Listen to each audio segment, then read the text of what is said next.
Thank you, Thomas, for bringing all these cool things. Yeah, of course. Yeah, I'll do me first, I guess. Yeah. Since I can just like reach over. Yeah.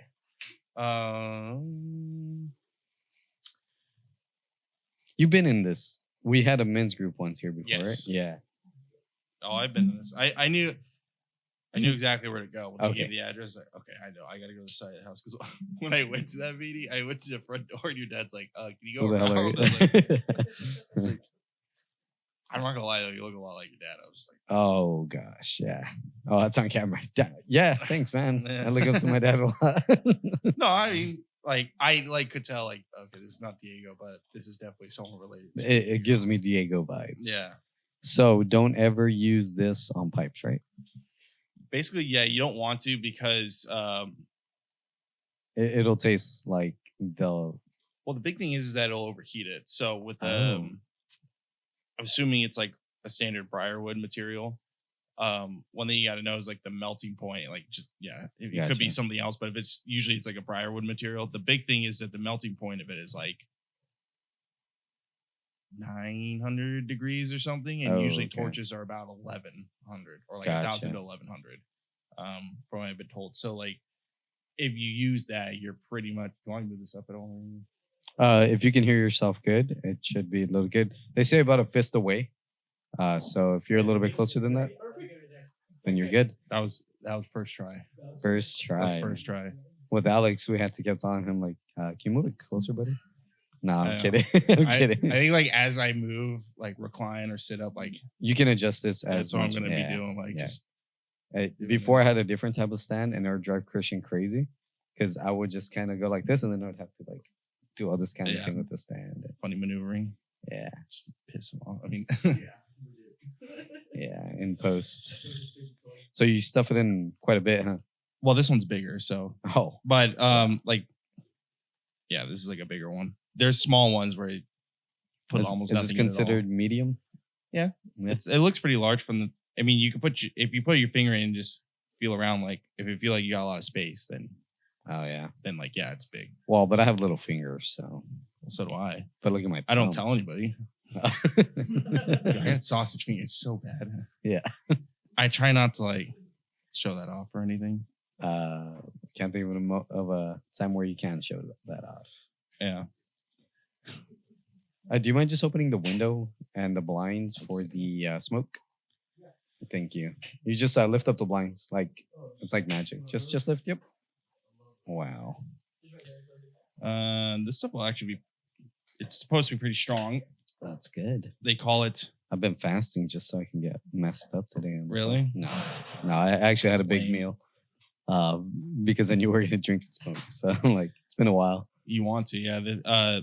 They call it a nightcap, basically. That's the brand. Pretty well known and popular, at least like within any of the pipe smoking circles. Do you like push it down pretty hard? I feel like it's the Pint of Aquinas episode. Yeah. I'm trying not to do like that, but like I basically like soft at first and then just a little harder lower, because that way doing it that way won't like clog it right away. Yeah. Pretty much it.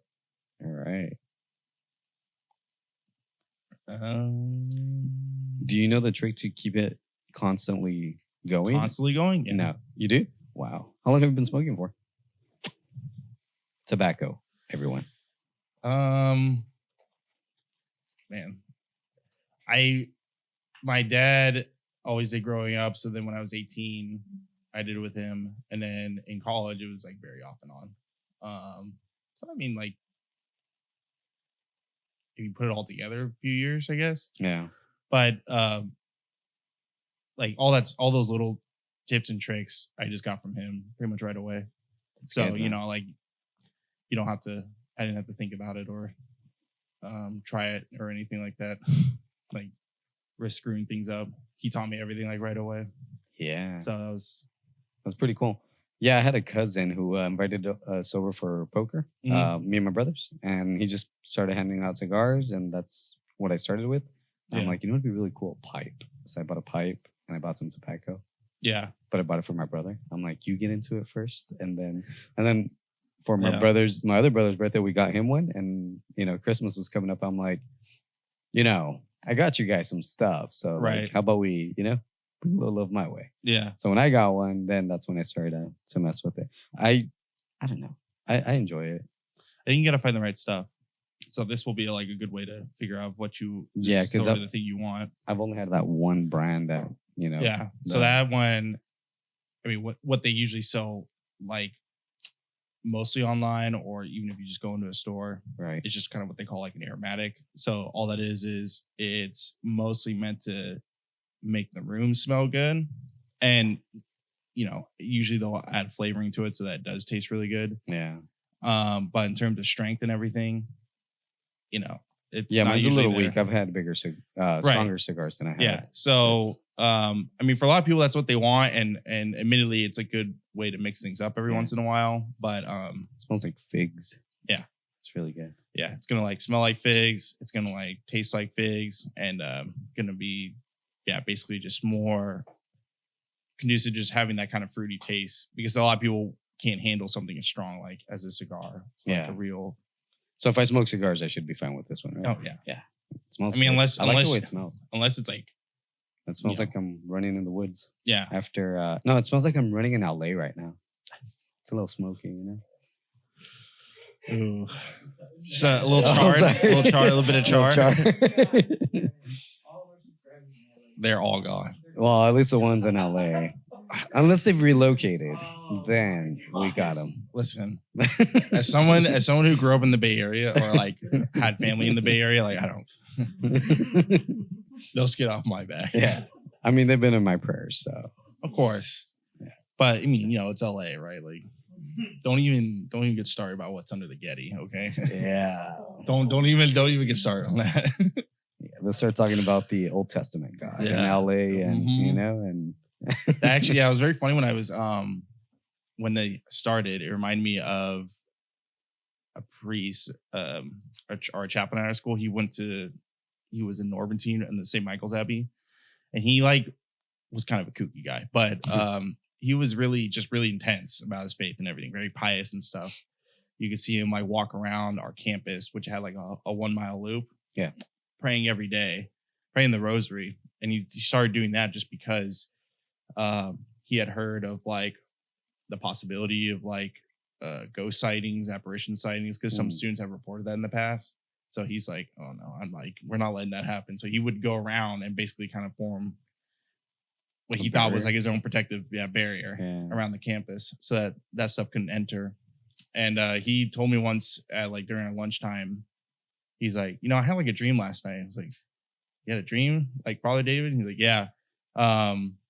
I dreamt that I was standing there, like out on the outskirts of LA, like looking over the hills down into the city, and that God just like Sodom and Gomorrah just sent down just fire, meteors and fire onto the city as repayment for like all their sins. And I didn't care less.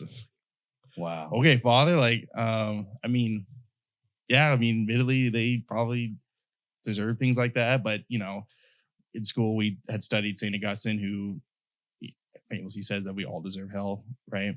Yeah. Like all of us, just like within our human nature, we all deserve hell because our human nature is broken, and because of that, and we made that choice to break it, right? And so because of that, we really, by our nature, deserve hell. So I was like, okay, fine. Like, but I was also thinking at the same time, like, oh my goodness, it's so intense. This guy's crazy. I kind of enjoy those guys because sometimes, and obviously God is extremely merciful and loving, and it's a gift that he gives us. But I feel like we don't talk enough about like, hey, like we've also got to put in some work to not only just rely on his mercy. We've also got to understand that for everything that we do, there is a price, that needs to be repaid. Mm-hmm. So I really like old school. Well, they're not even old school. It's, what would you say that type of teaching is in our faith? I can only think like non-charismatic, I think. Oh, okay. I would think like more charismatic parts of Catholicism would focus more on like God's love and God's mercy and kind of feeling that. So like, I think you hear that a lot from people who go to like the Franciscan University in Steubenville, because that is notoriously a charismatic college. So Sorry. No, you're good. I don't know how else to think about it. Yeah, I don't know how else to think about it except like, yeah, something like just non-charismatic, because I think it's a sort of a recent thing to, I guess, not ignore, but just leave out in your homilies, in your sermons, like talking about hell and, you know, talking about our sinful nature. I think that's a very recent thing, like in the church history. So I can only think like non-charismatic, non-modernist, like, because it's very new. It's not like it's a real thing that has been persisting for, it's not like a school of thought or anything, you know? Yeah. I don't think, like, not just talking about like, or just leaving out that stuff, like those details. Yeah, because I grew up with just a lot of the charismatic. I was involved with a lot of Spanish groups and everything like that. And it was, I never thought about like the damage that I'm causing. Yeah. It was always like, no, there's always hope. He'll always accept you, which is true. But there's a lot of damage that was done that needs to be repaired. And he says, oh, it doesn't matter how many times you mess up. You know, he'll always bring you back, instead of saying, stop doing that.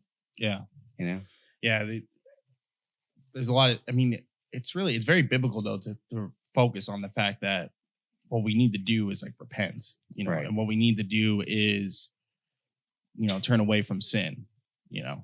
Right. I mean, someone put it this way, like, who was it? Someone apologized, but they basically just said like, listen, you got to remember the fact that like God is like God the Father, you know, he's not like God the grandfather or God like the fun uncle or anything like that. Like, he's God the Father, and he disciplines us, and he does things that really we do rightfully earn, even though from our end we might see that as totally unjust. So like, it's all over, and it's there all over in the Bible. And Jesus in the New Testament really is not like the idea of like Jesus being like this very compassionate and very like just all about love and redemption stuff. Like, yeah, I mean, that's there, but he also does say that, you know, he's gonna separate the goats from the sheep. Yeah, so he calls like the Pharisees and the Sadducees like hypocrites, right? Like, they held a double standard, as in they literally have one standard for everybody else, and another one that was a lot softer for themselves, you know? Yeah. He turned over the tables at the temple. It's not mentioned a lot though, huh? Within like the charismatic movements about all that. Yeah, I mean, well, at least the ones that I've experienced. I guess not like the televised recorded stuff, right? Like, I can only think of like, what do I see that's recorded or like televised, and that's usually what you think about. I guess that's like what they like to talk about at like conferences or World Youth Day or something. But I mean, I guess maybe it's a sign that like, well, that's just how they like to talk about things, like with each other, you know, or that's what people want to hear. So on the biggest stage, that's what they're going to talk about. Who knows? But like, when you read especially when you read the New Testament, like, you can tell even Jesus is carrying on the will of his Father, right? He's there to do the will of his Father. In the Old Testament, God was, just very disciplining of the Israelites. And he carried that on all the way. I mean, he put them into Babylonian exile because of what they did, you know. Like in Jeremiah, because they didn't repent and they wouldn't break down the idols off of Mount Zion, I think, because they like, who was it? Manasseh, one of the kings, brought those back after another king, Hezekiah, I think, tore them down. Right? Yeah, I'm not that. Yeah, no, but basically, like in like the exile to Babylon happened because I think Hezekiah tore down the idols. Manasseh brought him back, and then even reintroduced child sacrifices. Oh, no way! Right? Because they had done them. It was off and on depending on the king. But Hezekiah, I think, assuming that's the one, tried to ban all of that, and then Manasseh brought it back, and then it sort of persisted.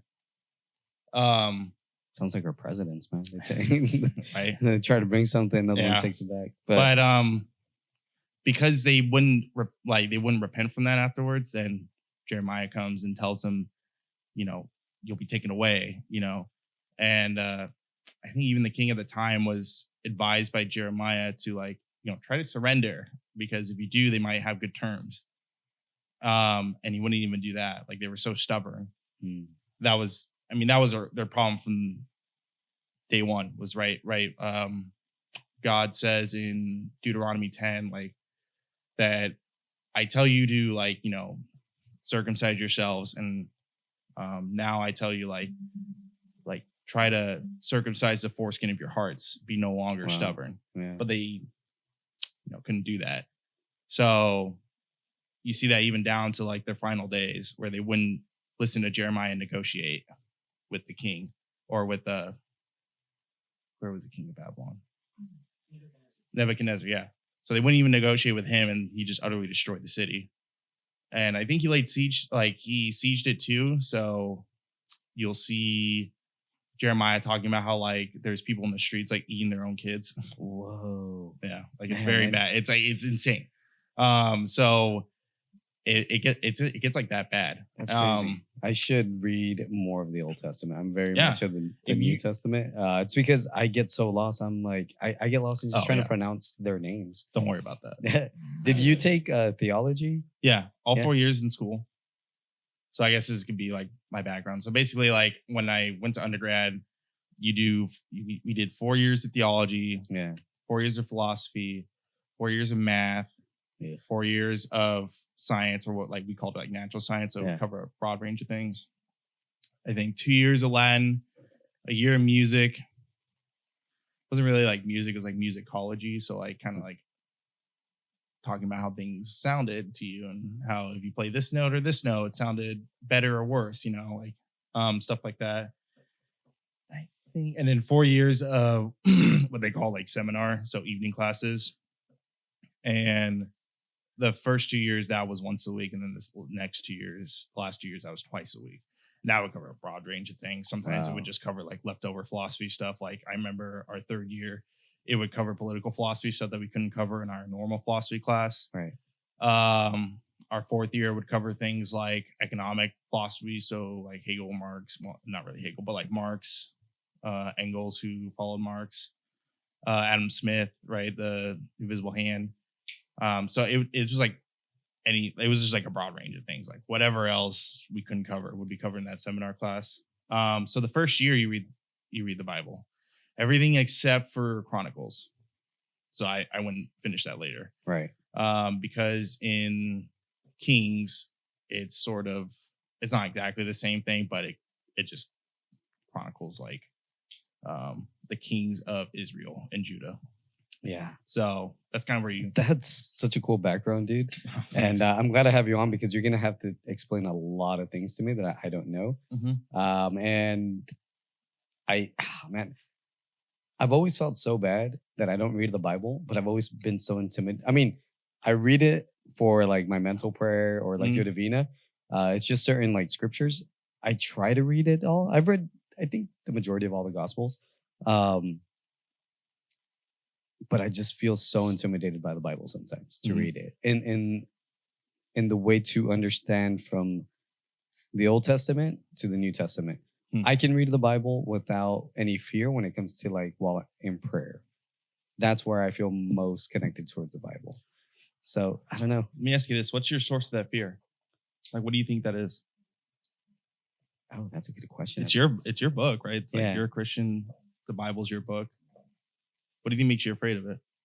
Not understanding and getting confused and misinterpreting. Right. Do you think getting confused and misinterpreting, that's a problem for if you need to explain, have a apologetic conversation with somebody, you think?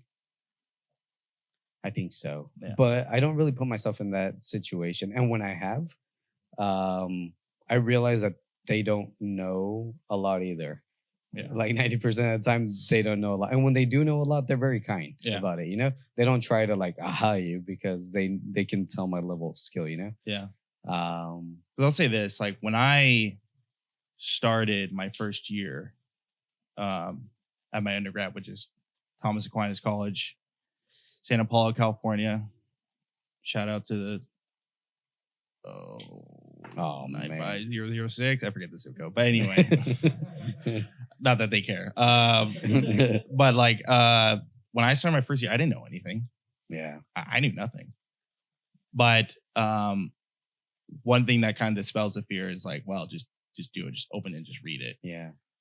Another thing too is to realize that like, you know, it's not our job to like for all of us to like know the Bible very well and to interpret it. Yeah. But it is, I think our vocation, like it's all our vocation as Christians to read it and to try to seek understanding. Yeah. You know.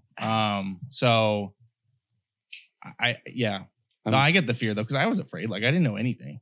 And I went to a college that was so conservative in its values, right? Like there was no co-ed dorms. There was because some donors, I think, they didn't like alcohol on campus. We had a dry campus. Ugh. You know, I know, right? But like it went that far. We had a dress code that we all had to maintain. No way. Yep. This is college? Yep. Wow. We couldn't in class call each other by our first names. We had to call each other by like Mr. or Miss. And our last name. Yep. Wow. You know, I grew up in Santa Cruz where it was the very opposite of all that. Like, very laid back. I called casual. I mean, I called like everybody's parents by their first name, you know. That's like how it was. And I didn't own like a suit or very many dress shirts or anything. Like I didn't know what I was doing. But I knew I needed to like read this book of the Bible or look at this like geometrician, like his book, or read this like dialogue from Plato. Like I had to just do it. Yeah. And I had to just trust that like I wasn't going to be led astray. And not to say that like you're going to have like you can create that exact environments, like picking up the Bible and reading it. But I think I know what that fear is like. And just like I think picking up and reading it is important. And then if you don't understand it, like cool, now you have something to look up. Like when you want to look up like Father Mike Schmitz or like whoever, you know. Yeah, that's true. Yeah. Because my fear was never being afraid of. I'll go ahead and give you time to light that up, man. No, you're good. I was never afraid of having to like defend the faith or anything like that. It's just like I'm gonna feel so dumb that I don't understand this, and how am I gonna know God if I don't understand Him, right? But maybe that was a prompt to prayer, you know. God, help me understand what it is that you're trying to tell me through this, or help me understand, what it is that you're saying here. Giving Him time to speak, you know, instead of me just trying to read it and using my own intellect, without, you know, asking the Holy Spirit to guide me. There's that one parable, right, where it was read recently in daily mass. The one kid who was possessed by demons, and the apostles couldn't even cast him out, and Jesus does, and he asks him like first before he does it, he asks the Father like, do you believe that I can cast out these demons? And he's like, I do believe, help my unbelief. You know, I do believe, help my unbelief. I heard that recently too, about faith, having that faith in God. Yeah, it's actually a line that I'm going to use for one of the talks I'm going to give. I'm going to give a talk on the the rich young man, about, you know, letting go of our attachments and having full faith and confidence in God. It's all right, man. You can beat up my mic. No, you're good. And help my unbelief. Help my I believe. Help my unbelief. Yeah. Yeah. I believe, but not enough. Because he knew that like Jesus could do it, but he also knew that he had his doubts. Yeah. What's the point? Man, that's so good. How has because I kind of got into philosophy a little bit after my divorce. It was something for me to like get my head straight because I didn't know how to think for myself. I realized that I was just doing things based off either thinking it is what I was supposed to do based off society's norms or just pleasing other people. So when I got into it, it was Aristotle and Plato. And you said you took philosophy. For me, it was just like what is it? When you have a blindfold and you blindfold yourself? Yeah. I'm like, whoa, I didn't realize like I can have these thoughts. Yeah. And it was such a cool thing. And I really enjoyed it. But into getting into it, especially when I hit like Nietzsche. Oh, of course. And all those. And I kind of just scratched it because I'm a cheater when it comes to reading. Because I'll find an idea or like I'll read a little passage and then I'll just YouTube all the people that talked about that just so I can get a better understanding of it. And yeah, did that ever happen to you? Or because it was such a Catholic faith school that they kind of always guided you back towards the truth? Oh, I mean, yeah. I think it's at the danger though to just be so dismissive of like those modernists and what they have to say that you were just like, well, this just contradicts faith, so we're just not going to talk about it. Well, like, okay, great, but this is not theology class, right? So right, you don't want to just use that as your like immediate cop out or like just your immediate dismissal of what they have to say, because philosophy is within reason, so you have to try to use your reason to actually figure out like what's like the real problem with this. Yeah. Also, I think we had the benefit of reading Nietzsche like next to last of all of our in the whole curriculum instead of like first. Yeah. Because and maybe this is because people leave the history out of it, but like you when you look at the timeline of like Western philosophy and stuff, like it follows things build on each other. Right. And even building on each other as in like contradicting each other, but they still relate back to each other. You know, so even in the modern philosophy, right, starting with, you could say like John Locke or Hobbes or something like that, and going forward, they're all trying to reevaluate, reassess, correct what was sort of espoused in like earlier medieval philosophy, which that build upon ancient philosophy. So it relates all back to those schools of thought, whether it was like the Franciscan school of thought, the Thomistic school of thought, you know, St. Thomas or whatever. It all relates back to that in some way. So what we did was, I guess this was sort of the wisdom of the founders who put the curriculum together. It was like, well, if that's the case, then you got to start at the beginning, which, I mean, the real beginning would be someone like Plato. Yeah. And then build your way up from there. Because especially once you reach the modern period, someone like Descartes is kind of like, I think, the very first like real modernist. He is correcting everything that Aristotle, St. Thomas, any of the like scholastic thinkers thought.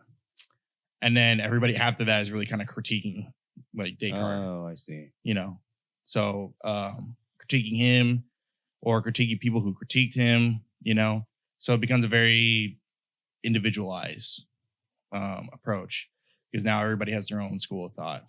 Yeah, the one that I stopped at for the longest time and really got a good grasp on me. It helped me out a lot, but then I realized I'm just relying on myself and not on God. Was the Stoics?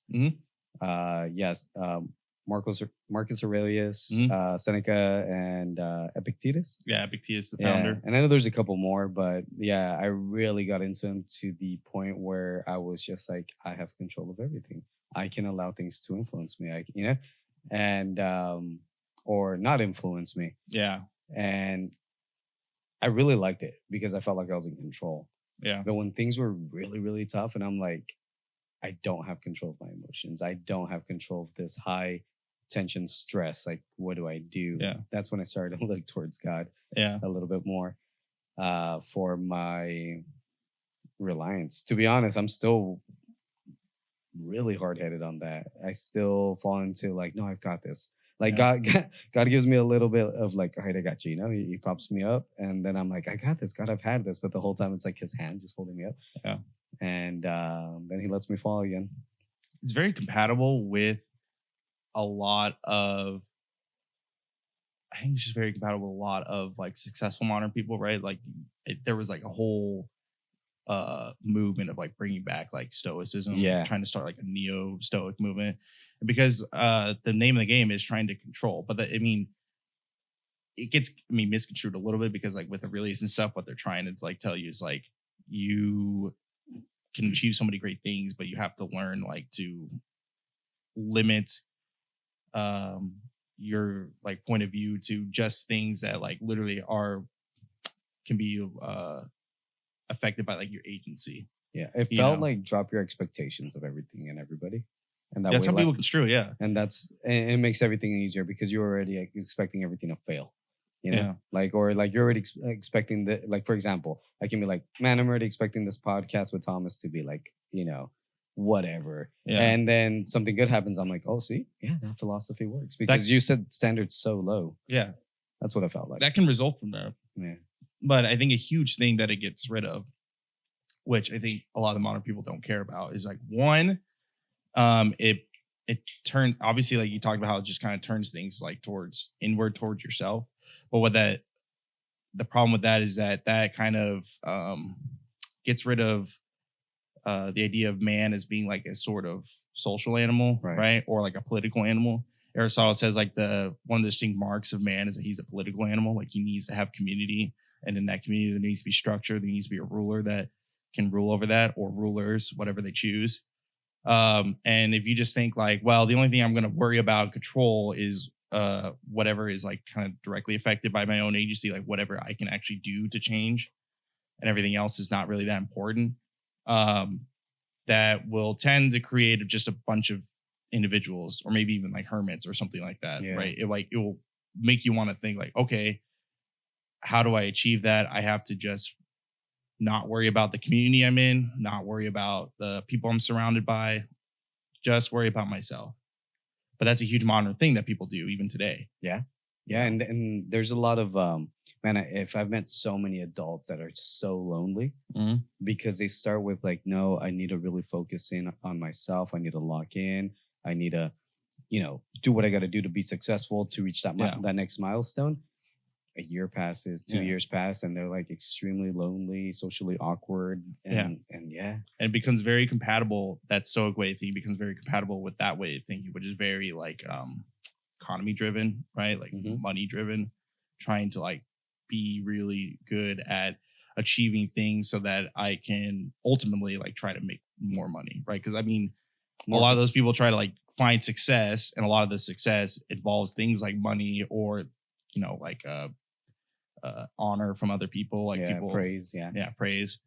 It tends to kind of terminate in that, and so the stoic way thinking like, oh, I'm just going to focus on myself and try to just not worry about like hardship or sadness, or even things like injustice done to me. Like, I'm just going to worry about things that I can actually affect, control with my, and therefore control my own actions. Well, that is very compatible with like that modern sort of like way of thinking, where it's like, I want to make more money, or I want to have more fame, or something like that.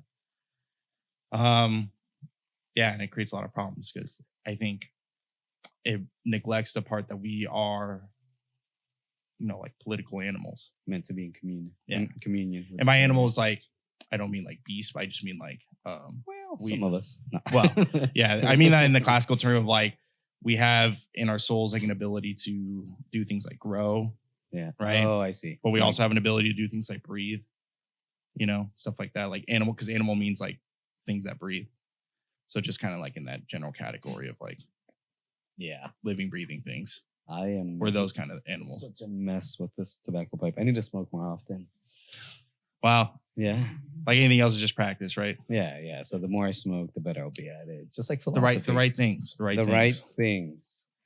How often do you smoke? Like it's off and on. Sometimes it can be every day. Sometimes I just try to like not do it at all. But that's kind of the beauty of it. Like you can do it when it's convenient. Yeah, it's not like an addicting thing. Yeah, it's inherently not addictive. Yeah, because I was in a kind of like, I don't know what to call it, season where I was smoking a cigar and having my coffee every morning. And that was such a cool, like, little, this was back when I was unemployed. So I guess, something to do to kill the morning. Yeah. And then there was times like when I was studying, just have a cigar in hand, or that's when I started using my pipe a lot too. Yeah. But yeah, or just at night, relaxing with the whiskey. It was, yeah. I like it. We gotta pour that. We can pour it right now. It doesn't matter. Cool. If any, you can pour it, let it sit. Yeah, it's really fancy. You have the leverage, right? I do. I got that arm extension. Okay, good. All right. How on earth do you open it comes things? that top right there. Yeah. See, I just put it back in its original top. Gotcha. Yeah, and then you just pull it out. Wow. My dad bought this. The Balvenie. Yeah. Bullet. 12 years. Do you want some? Yeah. You're like, I don't know. Who do you think brought it? Yeah, like I've given out smoking a pipe for land, and I've even like at college like didn't do it really much at all. Did it ever become a problem? No. Is that good? A little more. Yeah, man. I usually go heavy. All right, pour yourself however much you like. Might want to let it sit for a few minutes. Yeah. My dad says 12, but I don't know where he gets that number from. 12? Like, oh, I've been the camera? Yeah. I don't. Oh. Balvenie. Pretty sure it's this. He just goes to brought Bevmo. to you by. Yeah, he just goes to Bevmo. So yeah, Balvenie. Give us free bottles. Yeah. So we let it sit for a few minutes, and then I think just to air it out, I guess. So it's kind of like wine, right? Because you're supposed to let it. Kind of, yeah. But when you open a bottle of wine, you're kind of expected to finish it too. Oh, really? With this, obviously, like you're not expected to. Oh yeah. I mean, unless you've got a problem, and you don't. Unless you got a problem, yeah. Not that you're gonna know about. Yeah. I'll be too drunk. Yeah. Listen, I intend on driving home. I intend on doing that safely. For everybody, for all the young kids who watch. Yeah, this never was a problem. Like you could just pick it up and put it down. Yeah. You know. Oh, Lance is coming up too. Ash Wednesday. What are you gonna give up? The podcast. No, imagine. It's so No, what I wanted to do, I was speaking to Joe Dudley, the previous episode before you, and he said something that it's been something I'm trying to implement, and it actually goes on par with what we were talking in the beginning. It's reading scripture daily. And before I was, are you looking for matches? They're right there. Oh, my bad, buddy. You're good. Yeah, and before it was just for like Lectio Divina, but I might do it for like how you said, losing that fear and start reading it into what God has in store for me. I think it's not don't overthink it, right? Like it's not because if you keep going down the line, I think you might be relating it back to the idea of like I gotta be able to control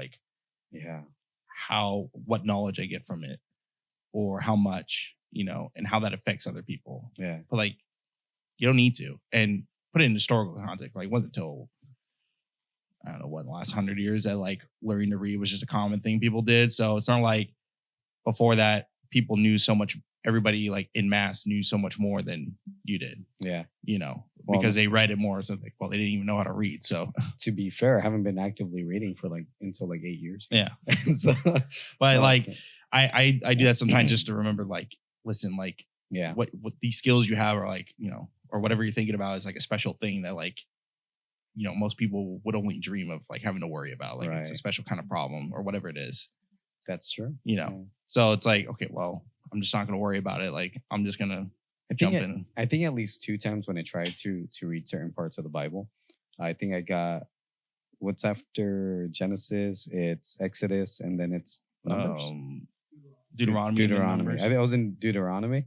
And I had no idea what was happening. And I kind of just accepted it where I was just like, okay, maybe I don't need to know, everything, but I'll try to be consistent. And I think that's the key. Yeah. I'm not that consistent. And being consistent would probably bring a lot more context. Being consistent, I mean, when we took it in our class, asking questions, I mean, literally the whole class would start with the teacher asking a question. And they would be called tutors and not teachers because they weren't there to lecture you about what about like what they were thinking. They were there to ask a question and sort of be like the person on the rudder, like steering the ship. Like they're just gonna make sure you don't run down a waterfall or something. That's so cool. So, and I mean, they would contribute more or less depending on the teacher. Obviously, sometimes they would contribute a lot, or sometimes they would contribute very little, and it would still be very good either way. But asking those questions and just trying to like have a dialogue with in your head, or like with somebody else, is a good way to do it.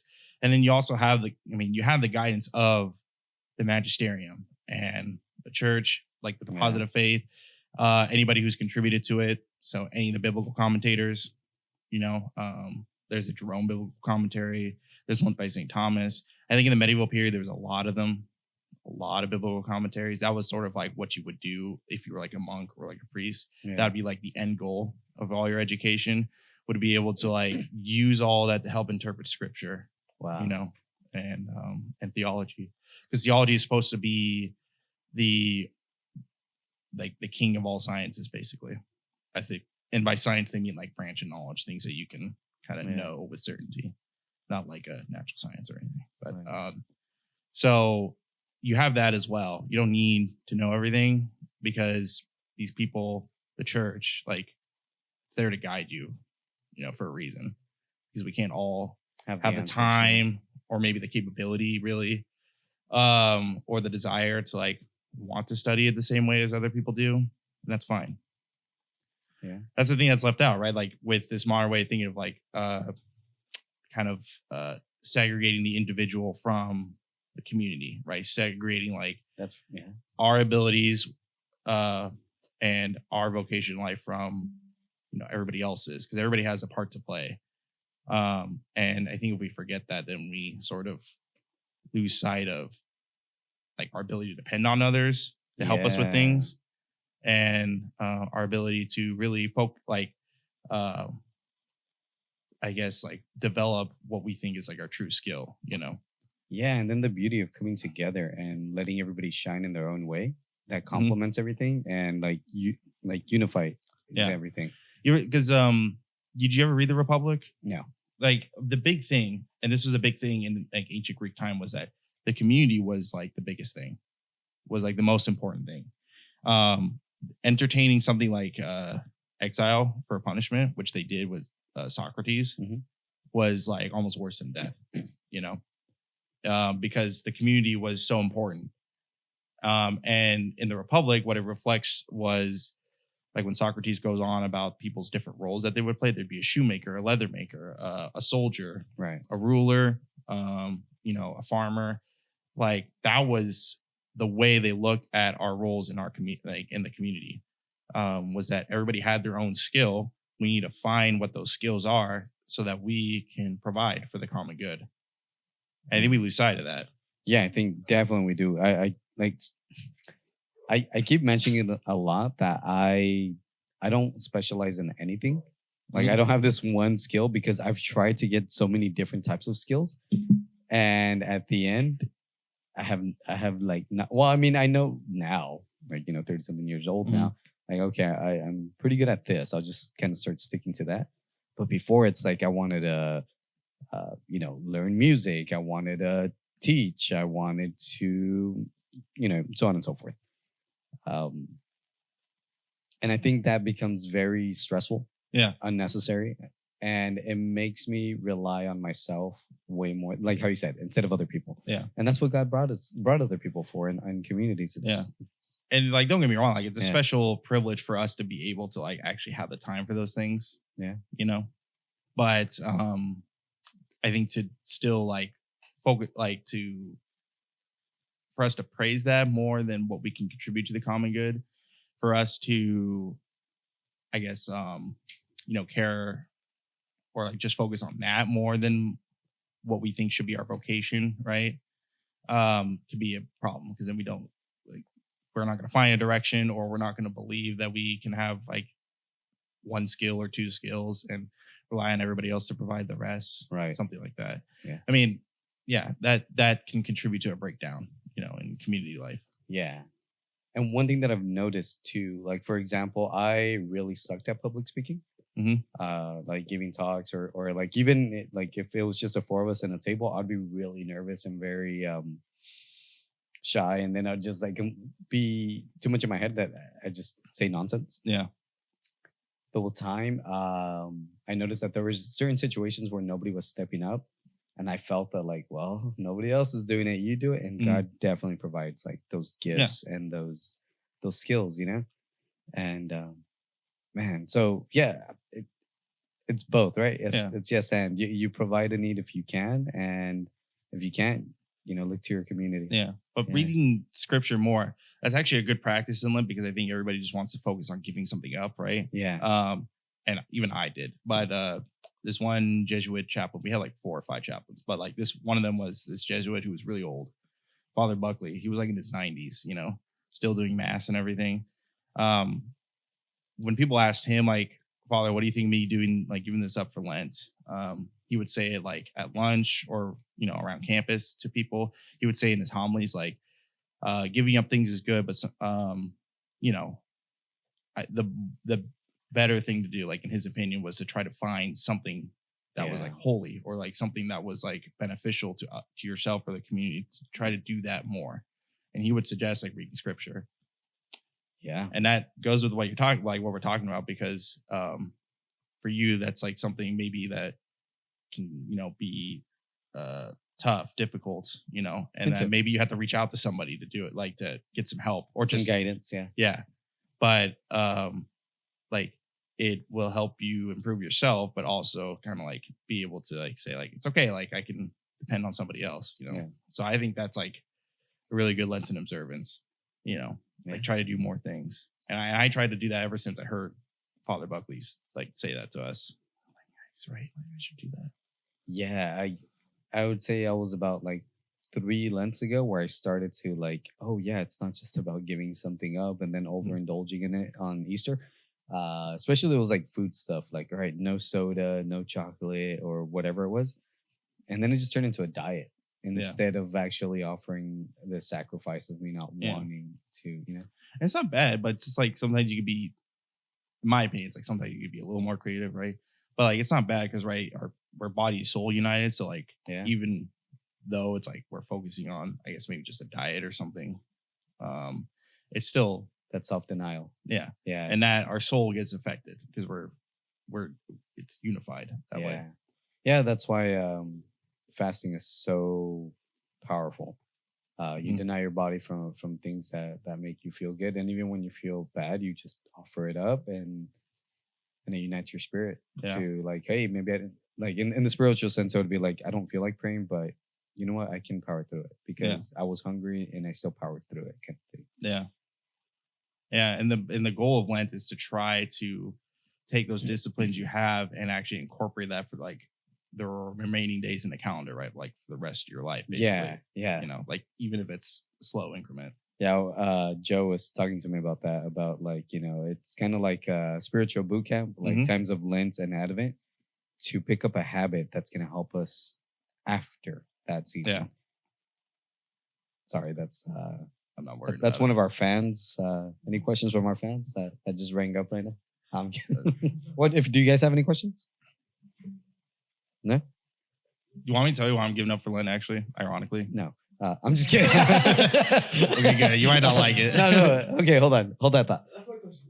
What are you giving up for Lent? I'm sorry, Thomas. I'm being a bad host. No, it's okay. YouTube.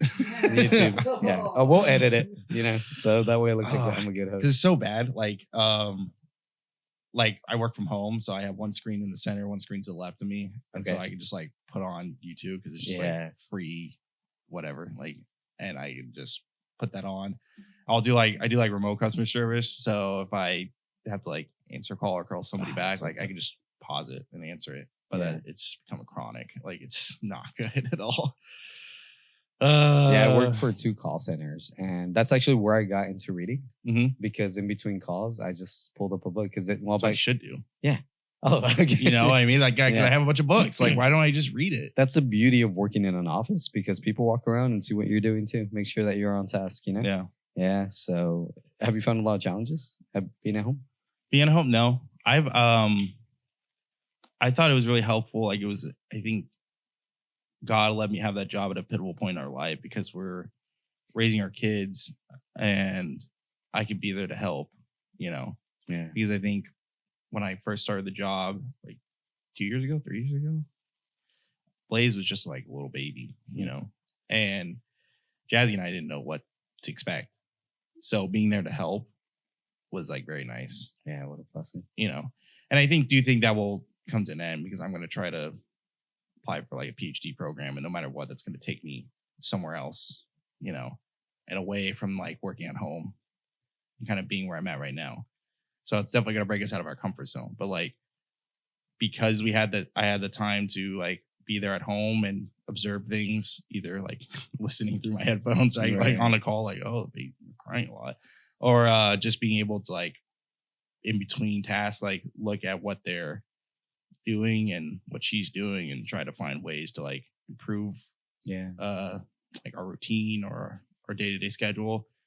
That was like foundational, I think, because now wherever this next stage of my life will take me and my family, like we have that foundation there. Right. Yeah, and that's good. It's good to build on that foundation. But yeah, you definitely like you're not as productive. Yeah. Did you want to ask something else? So I had heard about you choosing to pursue a PhD. Mm-hmm. I'm curious, what led you to make that decision, and what field are you looking to pursue the PhD in? The field would be something like medieval philosophy and possibly like ancient philosophy. And why that? Well, I always liked it growing up. Like I always loved philosophy, and I always felt like the greatest people were ones that had like a good, solid philosophical foundation. You know, a lot of the saints did. You know, they had that. St. Francis, St. Thomas. But I didn't want to do that graduating from Thomas Aquinas College. I wanted to go into business. And I started this one job that just did like direct marketing, and I didn't realize that was part of the job description. I was like, what? Like, I thought we were marketing because we were basically, I never tell anybody this, but basically like the first job I had was like working at different stands at like Costco. And I thought like from the job description, like, oh, like I'm going to work with huge Costco executives to try to market things to put into like their catalog, you know? Yeah. But it wasn't that at all. You were the guy at the end when you're leaving. Basically. Store, or like just somewhere in a random spot in the store. And I was like, man, this blows. What do you think about solar? Yeah. Kind of stuff. And I was like, man, this sucks. So I wanted to leave. And then I went to Enterprise Rent a Car. I was in the Bay Area, living in Livermore, which is kind of by Oakland, basically on the East Bay side. And so the job for Enterprise was literally in Livermore at the Livermore branch. So I was like, sick. I don't have to like worry about Bay Area traffic. You know, it literally was like a 5-minute drive to work. And then COVID hit. So we all got furloughed and then laid off. Like 90% of all the workers in the Bay Area got like laid off. So then I go from just like different job to different job. Then, and this is probably where you guys made first contact with me. Then I worked for the Knights of Columbus here.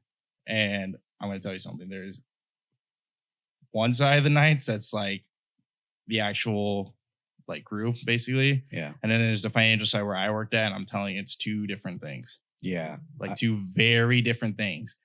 And I really just joined because, well, I thought like, okay, I can help out my community. But how would I do that? Well, they were trying to do things in like securities and as in like stocks and everything.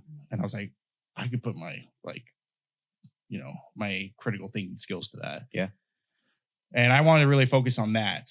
But that was such a like nascent, like it was in its infant stages. So I really, even though I was like kind of the first person to kind of be licensed to be able to do that, or one of the first people like in the state to do that, that wasn't really the focus, you know. And, you know, having to be able to do that kind of job was not something that was sustainable. And it wasn't really aligned with my goals of trying to do that stuff. Right. And that's kind of where I didn't have a crisis, but I had to have a point of serious reflection. Like, listen, I've gone from like job to job, and even this one that I thought was going to be really good with the Knights, like it's not turning out the way I thought. Like literally, I was getting close to being fired, you know, so I had to find a job quickly. And I just basically like had a point of reflection. I was like, I think I just need to do something else. Like, this isn't working. This doesn't make me happy. This doesn't seem like I'm putting forward like my best skills, you know, to help out the people around me, my family, myself, you know. I gotta think of something different. And really when I was looking for a different job too, like my boss was telling me like the same thing, like you might want to look for a different job. Like you know this stuff. He's like, you know all this stuff very well. You could be like a teacher. And that sort of was like a light bulb in my head. Like, okay, like maybe he's right. Like maybe teaching is something I want to do. And I thought about all the reasons why I liked certain aspects of like all the jobs I ever worked. And the parts I liked the best were like when I got to teach people things. And that even reflected just as my time at like in undergrad studies was like when finals were coming around, I got to teach people things. And so I kind of coalesced that all together. And I was like, okay, this is a huge turnaround in what like in a career path, but I'm going to do it. And I told Jazzy that, my wife, and she like agreed, like, and she said like, you should really do whatever makes you happy. And if that's it, like teaching is great, you know. And I said like, yeah, I wouldn't want to do something like maybe like public school or something, or teach little kids. But because I was telling her like that doesn't align with my temperament, you know. I would probably want to teach like at an undergrad or something like that. And I actually thought just from hearing anecdotes from other teachers that we had or other tutors that we had, teaching at a seminary was really nice. Yeah. So I basically decided like I'm going to try to do what it takes to teach in one of those kind of environments. And what am I going to focus on? Well, what have I always liked best? That's philosophy. Yeah. I also like theology too. In fact, my undergrad thesis was in theology. Not like anything super intense, but just like, I think it was about grace, basically. But I just decided like philosophy is what I like. That's what I do best. That's what I want to teach. That's what I'm going to do. And so ever since then, I've been trying to like, you know, pursue that. And as time goes on, I narrowed it down to like, what kind of study? Like, is it modern? No, not really modern philosophy. Is it ancient philosophy? That's pretty good. But I always really like studying people like St. Thomas. Yeah. You know, and anybody who commentated on St. Thomas. So I was like, okay, I'll do medieval philosophy. You know, I think it was meant to be. Yeah. Were you named Thomas after St. Thomas? Yeah, actually, yeah. Really? Like my middle name is Aquinas. Wow. You want to know how bad my formation was growing up? So does everybody know like the rule of like your confirmation saint, how that affects your name, basically? Yeah, I don't. So like when you pick your confirmation saint, like that's going to be when you're confirmed part of like your full Christian name, basically. So like if like Alex, you're like picked Augustine or something. Who'd you pick? Yeah. So then that would be like Alex, middle name, Jose Del Rio Hernandez. That's like your full Christian name. But I was silly or Thomas. Yeah, so I did Thomas Aquinas. So it's Thomas Aquinas Dirk. And yeah. So the only thing I have as an excuse is like, oh, you know, it's so good I had to say it twice. Yeah. That's funny. All right, this was just a funny thought, but like, so your initials are Tata Dirk. Mm-hmm. Tata Dirk. Yeah. Tata.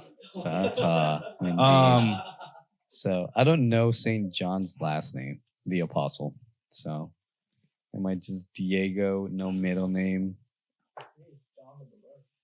John the Beloved or John the Apostle. I guess if you were gonna spell it out.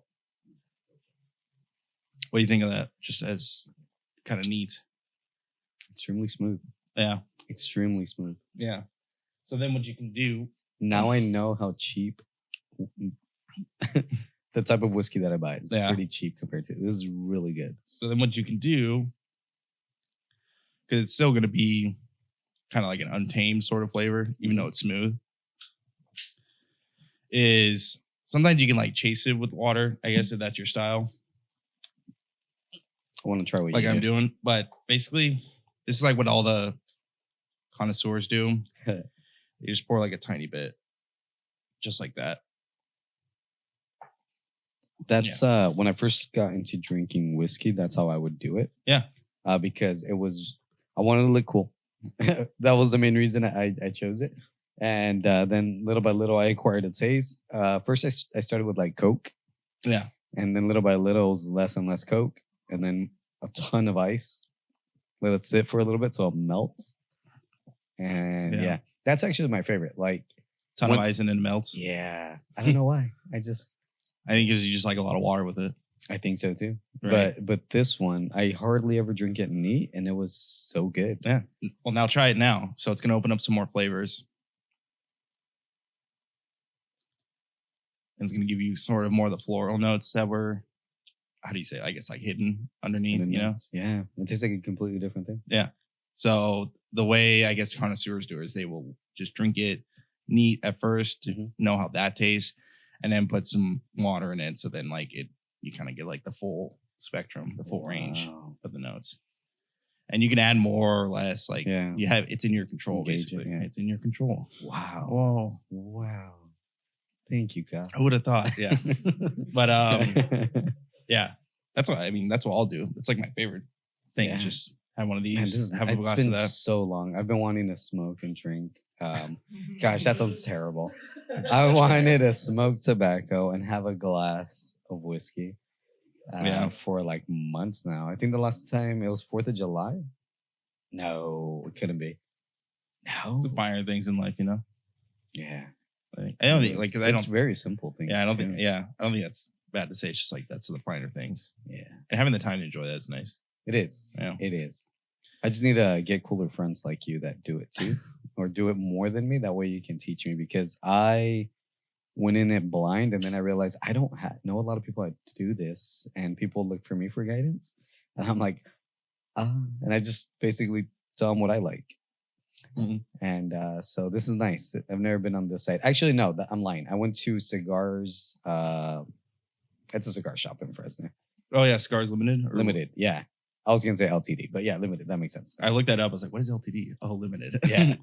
And I sat there once, and I just kind of heard these old guys, and I was on like my own little corner, and I was just kind of doing what they were doing, and that's how I learned. Yeah.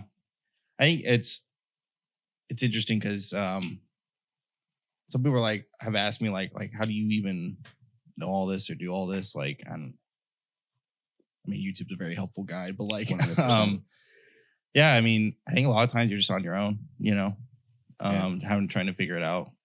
I mean, that's I didn't like grow up in a specific background so that I went to the college that I did. I developed the interest that I wanted, that I have because of that, like because of some special background I had when I went to the college. Like when I went to Thomas Aquinas College, there were definitely people that had that. Yeah. So for example, there's one guy I reached out to him lately. His name's Andreas, and his dad works at he's Dr. Volchna. He works at Franciscan University of Steubenville. And he is literally like the foremost theologian, like at least in the English speaking world, not the whole world. You know, what does that mean? The foremost, like just like the most respected, like the prime authority. Whoa, you know. So Steubenville, yeah, and he teaches at Steubenville. He taught at Ave Maria and then moved to Steubenville. Man, but there's people that are like that. I didn't come from that.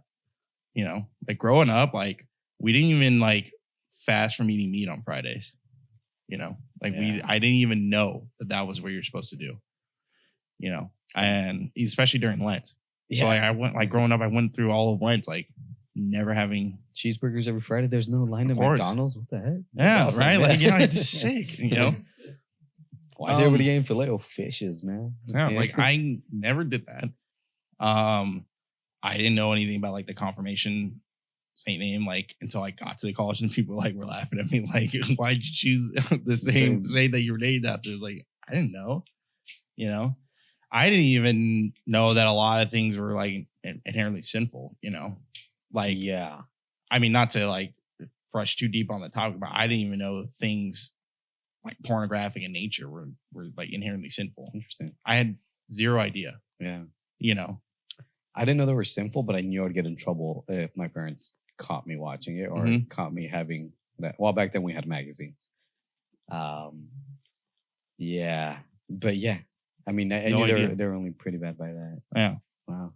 And it wasn't even until I got to college. This is how big of a shock it was to me. Like, I'm learning things in a whole new way. Wow. Like, there's no textbooks, right, at the college or anything. So it's like, I'm learning all these things. I'm dealing with material in a way that I've never dealt with before. Yeah. I'm all on my own. I don't know what to do, And this is the power of God, right? Like, I just trusted that he would lead me just in the right direction. That I was doing this for a reason. I definitely had my reasons for going, and that, like, as someone who maybe wasn't so dedicated to the faith, like, maybe now's the time, like, that you'll make me dedicated, make me who you want me to be, because growing up, like, I wasn't, Yeah. just wasn't. I remember I took 2 days off of work and I went to morning mass those 2 days, and I saw you and your family there. First of all, your kids are so adorable, man. Watching them genuflect with the little apples. Oh, in yeah. their hand. Yeah, I'm like, that's so cute. Is that something that you do every day? Go to mass? I was doing it for the last 2 weeks of my paternity leave. Jazzy does it every day. Yeah. Because I got to work at like 9, basically, in the morning. So, I would be like going there and back. And then what I usually do is try to work out in the morning too, just so I have more time in the evening with them. Family, yeah. Because like once you get off, then it's like once I get off, then like basically we have to kind of like eat dinner and then start our bedtime routine to like get them ready for bed. Right. So I realized, if I'm at the gym during that time, that's going to be not very convenient. So I was doing it during my paternity leave. And when I was like with the nights of my other jobs, like we would try to do it because there would be ones in town as well that I can go to. And I did during my undergrad, like, because we have a chapel right there. This is why you guys got to go see Thomas Aquinas College, because like the chapel there is amazing. Where's it located again? Santa Paula, so Ventura County, an hour north of LA and about 45 minutes south of Santa Barbara. So right in that area. And anybody can just show up and walk the campus, or? Yeah, you can do it. I think when they have like some public visitation hours, I think, during the weekdays. But then you can go to any of the masses basically. Oh, I see. And then I think the only ones, because they have ones late at night, that you would have to like find a way to get up there. But usually the security guard, like. Yeah, I'm gonna spend a weekend near there in April. So you should go. Yeah, just to see it, like, where I went and see everybody there. You'll see everybody in all their dress code and everything. And I just sound like, do you guys know Thomas? Yeah, they'll be like, Thomas. That guy didn't even know his. We know a million confirmation. Yeah, yeah. I'm sure. Like, now that I've graduated, because I graduated in 2019. Now that I'm like 6 years out, I'm sure that everybody will know exactly who I am. Yeah. Exactly. But you should go. Like, I used to go there, the daily mass there. They have it 4 times a day. Wow. 7:15. No excuses, right? Yeah, 7:15, 11:35, and 10. I think is still how they do it. So that school's very like, you've got to live out the faith. Like, they really push you. Is it traditional? Mm-hmm. Yeah, very traditional. That's good, man. Yeah, I didn't find out about the whole fasting every Friday of meat until about 2 years ago. And I think it was with Alex. I was hanging out with them, and it was like on a Friday, and he just brought like cheese pizza. I'm like, well, you don't like toppings? He's like, no, it's Friday. I'm like, you don't celebrate things on Friday? Like, what's going on? And then he explained it to me. Yeah. And it's a lot more difficult than one thinks, because when nobody practices that, and Friday is days where a lot of people go out. Mm-hmm. It's payday, want to go celebrate. Yeah. So yeah, that I found that to be difficult. I tell myself, like, do that every Friday, and then I'm like, but it's food. It's so tough. Yeah. Even the people I went to school with, a lot, like, our school made it so that we wouldn't eat anything on Friday, like any meat on Friday, Good. So that was good. And it was funny because a lot of people just relied on that. So when they like graduate, they're like, oh, shoot, it's Friday. I forgot. Like, they literally just forget because they were so used to like people deciding that for them. But yeah, that was part of it. Like, you can go to daily mass there, and I would. And then Jazzy and I, like, when it was like convenient, would try to go to daily mass after we got married and stuff. Yeah. And now she's still doing it currently with the kids. So, you know, she's going to try to keep up with that like as much as possible. Yeah. You know, yeah, like I try to do it when it's convenient, but like obviously I gotta like work It's and tough. do other things Yeah. first, like stay in shape, obviously. So I'll do what I can, but yeah, like having the kids become exposed to that is, I think, The sooner the better. Yeah. You know what's crazy? I was talking to my kid about this. She's 11. Yeah. And we talked about this about 2-3 weeks ago. I remember that I would be like wishy-washy with the faith, in and out, in and out. Mm-hmm. And she was telling me like, I always remember going to church with you. I'm like, but there was like at least 2 years, maybe 3, where we didn't go at all, like because of where I was at. And it's memories, man. yeah, but she's so like when she was, because me and Max we split up when she was 2.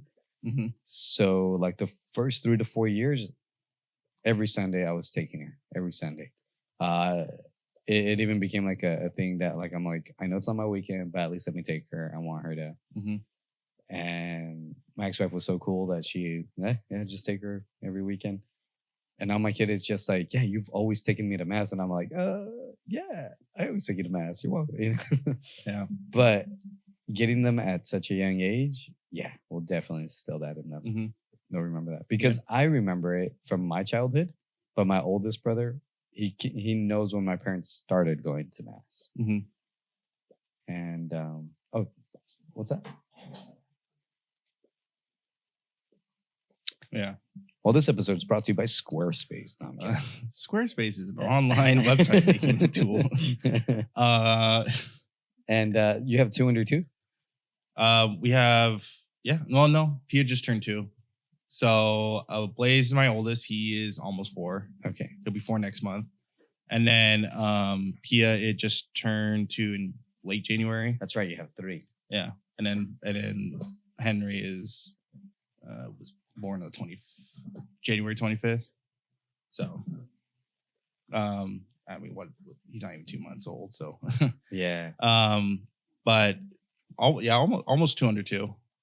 Wow. It's spaced out, so like it's, you know. Is that tough having 3 so young? It is. I mean, it has its challenges for sure, but I think what was helpful was because Jazzy goes to the women's group, so I would let her go and take care of the 2 kids myself. She was originally bringing Pia, because she was, you know, just kind of tiny. She thought like I could just take care of her, but yeah, she didn't like staying up that late and like not being with like at home. So I just took that on and had the 2 of them. But like I think when we went into parenting, like we wanted to really like kind of put our best foot forward with that. And that really starts with like the proper expectations. So like for me, I knew like, okay, I'm going to like spend time with my kids for sure. I'm going to try to achieve that. I'm going to try to like teach them the faith. I'm going to try to come up with like some sort of method so that they can have like a good foundation. Yeah. And really like, and try to like develop some sort of routine with them. And like, that was all the expectations I had, like positive expectations. The only other thing I knew was like, listen, once we have this kid, like, or our first child, you know, and going forward, we're going to have to figure out like ways to adapt, because you can't just like apply some blanket strategy, you know, right, to like every kid. Every kid is unique. And so you have to kind of have some sort of like moldable structure or like malleable structure, so that they will still have like a sort of routine, right, and they will still have some sort of like common like background, like growing up, you know, but that you can adapt to like their temperaments and, you know, so, but that's a big thing. I think you don't expect how much you're going to change, right? Like how much things are going to have to, how much you're going to have to change, how much things are going to have to change to adjust. Yeah, to adjust to it. So, but I just knew like, well, it's going to be some degree of that. I'm gonna have to. We'll figure out when we get there. And it took us about 6 months to even kind of develop like a bedtime routine, basically. But when we did stuff like that, it was game changing. Yeah. And just building off on that foundation made it so that things would be challenging, no doubt, but that we could handle it. And who knows if maybe we'll run into a wall later, with the 4th child or 5th child or however many, right? Yeah. Like, who knows if we'll like truly feel like outnumbered or overwhelmed, because like once you reach 3, then technically you're outnumbered, That's very true. Yeah. And that's why people will say the 3rd is the hardest, because then you're outnumbered. Yeah, and you can't bring someone else in. So yeah, right. Exactly. It's even up the playing field. Yeah. Yeah, but like just trying to adapt to challenges, as they come, and if we need to change things, because like it's up to you, like as a parent, like right. I was talking to somebody from one of the graduating classes of my school, like he lives in Merced, and it's like kids don't have too much of like the faculty of reason or anything, when they're growing up. Like after a certain point they will, but like there's not much, especially when they're really young, that they have to like offer, like, right, because like, what are you gonna do, make them do the dishes or something, when they're like 4 years old? But what they do have is they have emotions, and you have to be able to kind of manage that and show them how to like control those, use them properly, express them properly, because that's what they got. Like they're gonna be very excited or very sad or very angry, but I mean, that's just a sign too of like, well, like it's up to you to like create the right environment, and it's like that old adage, like you have to only a child will treat a child like they're an adult, only a child will treat a child like they're an adult. Yeah. So you have to be able to not put the expectations and the burden on them. You have to put it on yourself because you're the parent, things like that. And so like you have to be willing to change. You have to be willing to adapt. Because again, like when kids are very young, they pretty much like they have their emotions and they know how to express those. And after that, like there's, other things that they kind of give you as like an effect of like nurturing them, like good memories and everything like that. But I mean, on their own, they can't do much. They need you, And so if they're angry about things or, always sad or I don't know, always feeling stressed or something, like it's on you to fix that. And it's it can be a heavy burden, but if you come in with that expectation, like it's really up to me to create this right environment. I want to, if the best environment possible is going to manifest for them, like that's going to be on my shoulders, then, you will have to do a lot of trial and error, but you'll make it work. Yeah, man. And I can only imagine because you guys are so quick to adding new people to your family. Yeah. So it's just like, I just got a routine with these two. Oh, now there's 3. Did you ever have fears of having multiple kids or having like, I only want this set number of kids? You and Jazzy, did you guys ever have that issue, or were you guys always like? I think everybody has that fear, and so did we, but like not a strong fear. I think like strong enough for us to actually act on it and be like, okay, let's just try for 2 or let's just try for 3 or 1. I think because a lot of what we do comes from what we experienced growing up, like her childhood was pretty good, better than mine at least. But she admits that there's things that she wished were better. Right. And for me, like there were some bright spots, but overall it wasn't really that good, and thinking thoughts like that creates that sort of mentality that is conducive to exactly the kind of childhoods that we have where it was really wanting, things were wanting. And so like, there's that fear of like, are we going to be good enough like to handle all these kids? Are we going to give each of them enough attention? Yeah. Or are we going to be able to put our best selves forward? Are we going to be able to teach them what they need to know? Yeah. And it's crazy. It's so important that the that you and your wife have a really good foundation relationship. Yeah. Because kids pick up on things pretty Yeah. easily. Like when you guys aren't doing too good, that they feel it. Yeah. Yeah. Yeah. So man, we had that share mentality, you know, like yeah, we knew that there was things we wanted to improve upon. Yeah. You know, and then we knew that there was things that we experienced from other families we saw like at our school, and other things we learned at our school that were like, yeah, we want to incorporate those things, you know, and we want to make use that to make our children's childhoods better than what we had. Right. You know, because for her, like, she still had a pretty good childhood. Obviously, I'll let her speak to it, but she does wish things could have been better. For me, speaking for myself, like, it just really wasn't like the best at all, you know, and you know, I just really wish things were different. And I knew that, like, there's different ways of thinking, different thoughts that you have that will contribute to like that a bad childhood for your kids. So yeah, we had that fear of like what if we're not good enough after the third or fourth child, you know, what if we just like give up or something? Yeah. But just trying to dispel that fear and trust in each other and trust in the Lord is like really important, you know, to be able to like kind of persevere through. Cause I mean, you're not going to be your best self all the time, you know, in front of your kids. Oh, especially at home. Right? Yeah. But you have to try and you have to show that you're trying and kind of be honest.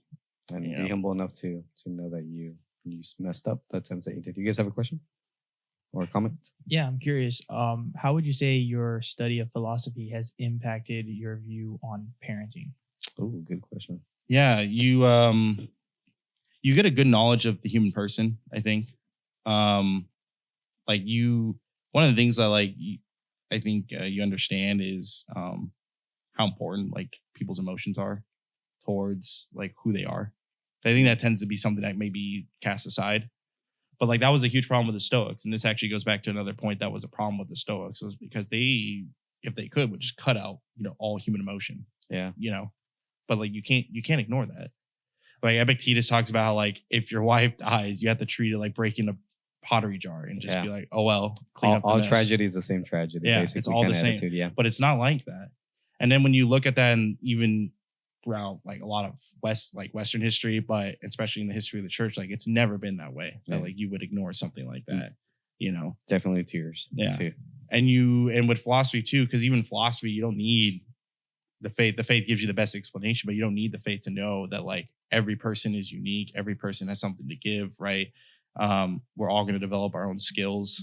And we all are going to want to be able to like learn, put our best self forward, make friends. Yeah. And that was a big thing that we learned from like our philosophical studies, like how important things like friends are. Like my parents didn't have friends growing up. I mean, they spoke about the friends they had, you know, but then you're like, well, where are they? Man, you know, there's a lot of older dudes that I work with at my job. And what I realize is that they will stay there and hang out after work. Mm-hmm. And I'm like, dude, go home. Don't you have things to do? Don't you have people to hang out with? Don't you want to go out? And the sad answer was no. And because they didn't develop like friendships or work on their relationships. Mm-hmm. Yeah. That's where they spent most of the time. That's where they, you know, BS with a bunch of people there. And that was it. And a lot of people wouldn't even consider them their friends. They're just like a coworker, you know? Mm-hmm. Yeah. Yeah. Wow. And then with philosophy too, because you have to develop a lot of critical thinking. I mean, that just spills over into everything else. Yeah. You know, it really does. Like you develop your own interests better. You develop like principles and with a greater foundation, like everything just becomes, in terms of like related to your own rationality, becomes stronger. And that relates a lot to your own individuality. Yeah. And you can express that to your children. And you can show them like how to like make friends and make the right friends, how to develop interests in the right way, how to balance like your hobbies with things you have to do. It spreads over into everything else. Yeah. You know, with my kid in school, she tried to make friends, trying to be the cool kid that gets in trouble. It lasted really short. Yeah. That little time frame. And then she just started to find friends that like, oh, we have the same interests. I'm like, do you see the difference? I remember I broke that down with her of like, you trying to find friends that aren't good for you. And you kind of naturally made those friends that you guys kind of came together, but you started to ask questions or get to know her a little bit more or go hang out a little bit more. Yeah. And her with you. And and she still has that same friend since preschool. She's in 6th grade now. Different classes. I think that was the only class that they've had together. Yeah. And oh yeah, dude. And walking them through that and encouraging that too. When it's someone that's good for them. Yeah. Yeah. That's a very philosophical way of handling that, right? Because like, who was the king of asking questions? That was Socrates, right? Right.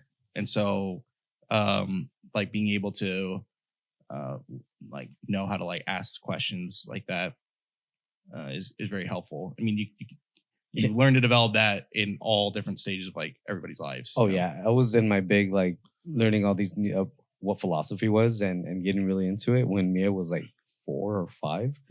And I remember one time she did like a really douchebag move to one of her cousins here. And I saw that.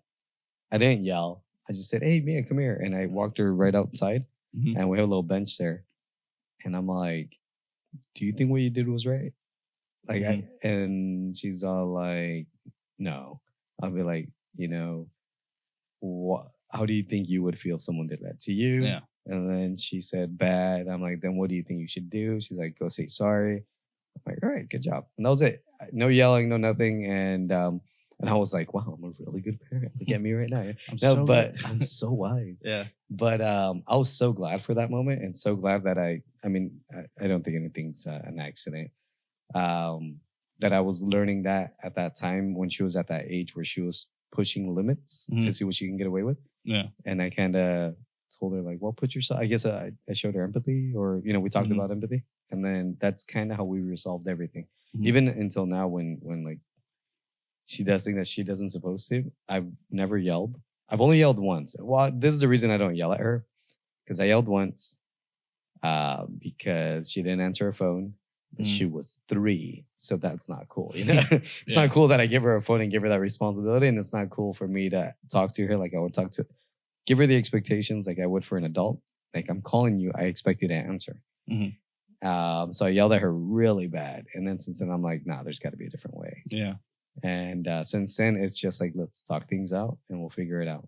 Even if it's like horrible things that she's done, I don't necessarily, maybe that's a stoic in me, quote unquote. Yeah. Where I don't react as in like, do you know how bad that was? Do you know how that? No, it's just like, so walk me through this. Like, why did he think that? Yeah. Sometimes it calls for like if your danger. kid's gonna do something that's like, obviously putting them in imminent danger. That's bad. Or if you see them in the moment, like, I don't know, hit their sibling or something, right? Or hit somebody else, then you have to be like, what are you doing? What are you doing?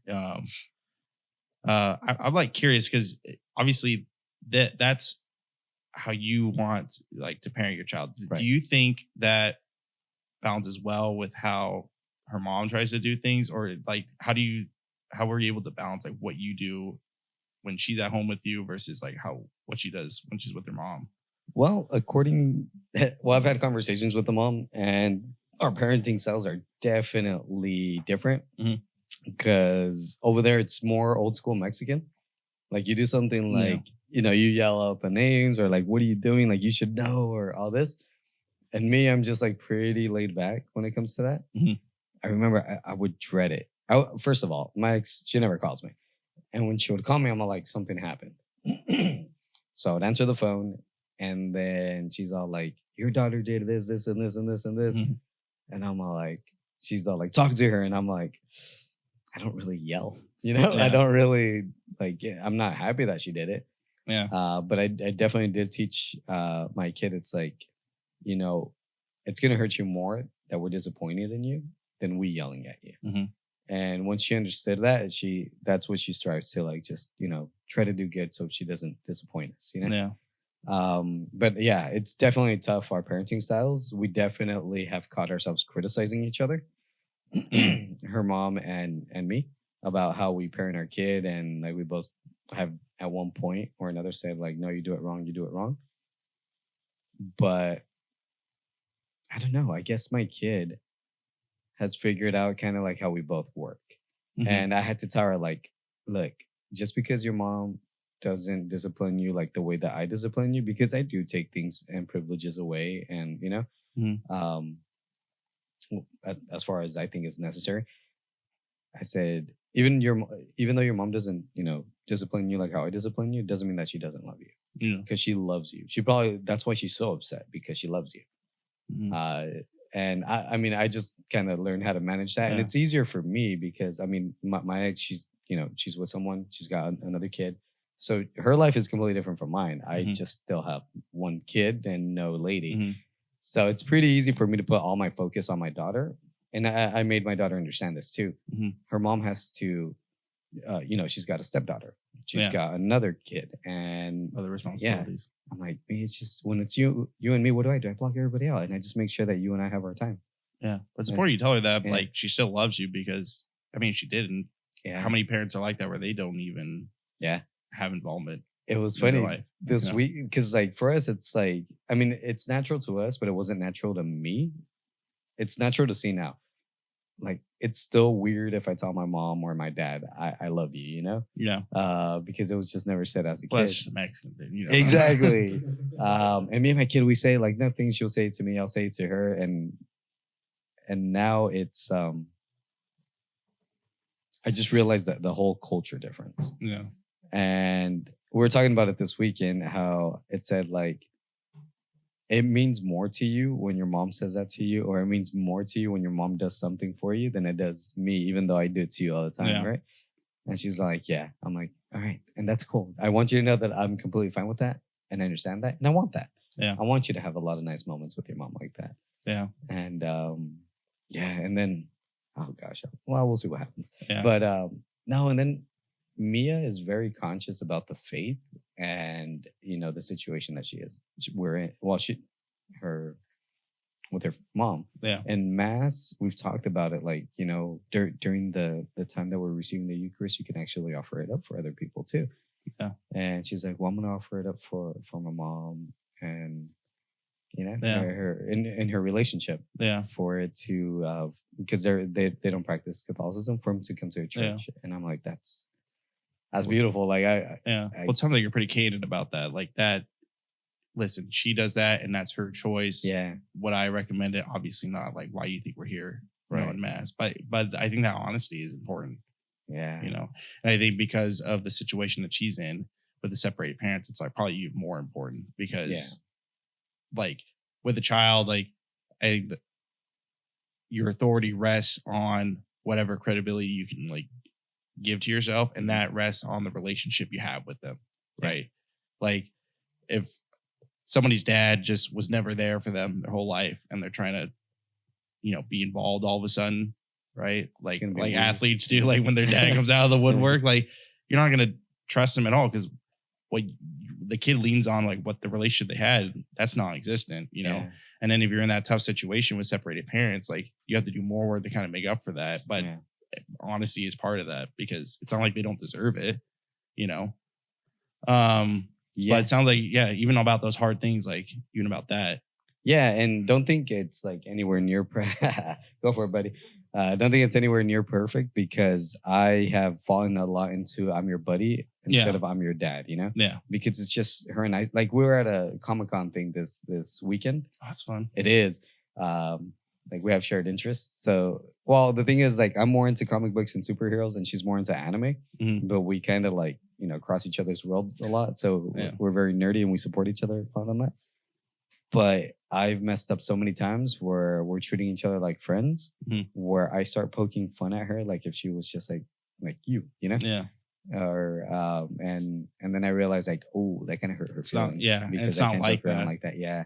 So I've made that mistake a lot, to the point where like it frustrates her so much, where she's like, I don't want to talk to you right now. I'm like, okay, I get it. Yeah, and it's important because I mean, you're still the father, and you still have a position of authority, right? So you shouldn't even diminish your own authority. Yeah. Right. By trying to do something like that. Yeah. So do you think, not to be like the actual host here, but do you think there's any common ground between you and her mom or anything? Oh yeah. There's still some, yeah. As the years have gone by, our relationship has gone better. I've said this so many times. I love her way more now than I ever did when I was with her, because I truly do see her as like the mother of my daughter, Yeah. and like we're raising her together all in different households, but we both have a big say in how she's turning out to be. Yeah. And so every time, I say maybe it happens once a year, maybe twice, where we kind of have like a long conversation, 30 minutes to an hour, or we kind of like regroup. All right, so she's been doing this with you. Oh, really? She's been doing this with me. And we kind of like just spill the tea on our daughter. Yeah. And kind of like, oh, okay. Like, I think that's why she's like that. Because she shares something. I'm like, oh, she actually said this about that. And like, oh, so we share with each other how she shares about, how do I put this? Me and my ex share with each other how our daughter talks about one and the other to us, and we share that with each other. Yeah. And I'm all like, we didn't even have this type of open communication when we were together, Yeah. So it's pretty cool. Well, yeah, well, don't take that for granted, because listen, I think if there was one thing that I think made my childhood and all my siblings, I have 4 of them, very difficult, was that it seemed like my parents were on the same page, but they just never were. Yeah. They never were, My dad would take us to mass. He was a convert from from the Baptist church. Right. And he went and took us there, and I think for him it was like they just need that exposure no matter what. And like that's true, But the thing that was hard was that my mom wouldn't go because she was kind of a fall away Catholic, right? Yeah. And not only did she like fall away, she became like very scornful of the faith. And she would have her say whatever she wanted. And I don't know, I couldn't really remember a time where my dad tried to like curb that or tried to get him to like or get her to like at least not say that in front of us or try to defend it or anything. And it was very confusing, but they had different parenting styles. My mom was definitely more straightforward and yell, when you get in trouble. I think that's just a very Latino thing because she's I think at least half Colombian. So yeah. And don't get me wrong, she had a hard childhood herself, right? But she was more in that style, and my dad was definitely more like laid back and passive. But he also worked a lot and everything, so I think he was almost like too tired to like kind of do a lot of that stuff. But you would be surprised. I feel like that's just not even uncommon that there was a lot of households where the parents just kind of they make it seem like they're on the same page, but they're really not. And that kind of confusion, for like a child, especially myself, who is, I think just because I was wanting to be more inquisitive than the rest of my siblings, like it was very hard. Like you didn't really know what was up or down, what was good or bad, it's like being able to like have that kind of communication is, I think, very good, and being able to like see how that like try to put that forward, when you're like raising a child is important. That's, I think, I know Jazzy tried to do that when we were married, right? Tried to have that being on the same page sort of mentality and communication. And I did too. And that's what helped change things, Yeah. Because growing up, like I didn't have that at all. Like I didn't even know like what I wanted to do, like who I was. Like I would struggle with like knowing if I was doing the right thing or not, like it's hard. Yeah. It is. And those things, when we have our own children, we realize like maybe it's an overcorrection that we try to do. Like I want to be nothing like my parents, but at the same time, it gives you this opportunity to look inside of your parents' lives. At least it did for me. Like I remember there was this moment where I was just like, okay, I see that my parents tried their best with what they knew and what they had. And once I kind of took it as that, I cut them a lot of slack. Yeah. Because I'm fortunate. Well, they were both, born and raised in Mexico. My mom, she had the rougher side of the family, and my dad. My dad, he could have had it good, but he kept on like being rebellious, so they kept kicking him out. And bringing us here, I can see the overcorrection that they try to do with based off how they were raised, and then how I try to do it with my kid. Well, not really. It was more not an overcorrection, because me and my mom, we have a really good relationship, like how I have with my kid. Yeah, like we can sit and talk for hours and be like friends. And that's the only thing I wanted to mirror. Unfortunately, because I still am really close with my mom, I always put my dad aside and nah, you don't get it. So my dad would kind of be like, he doesn't want to spend time with me. And I count this as a blessing. I kept losing my job a lot, but my dad was just a tractor driver. He's retired, so he just makes side money when he gets bored.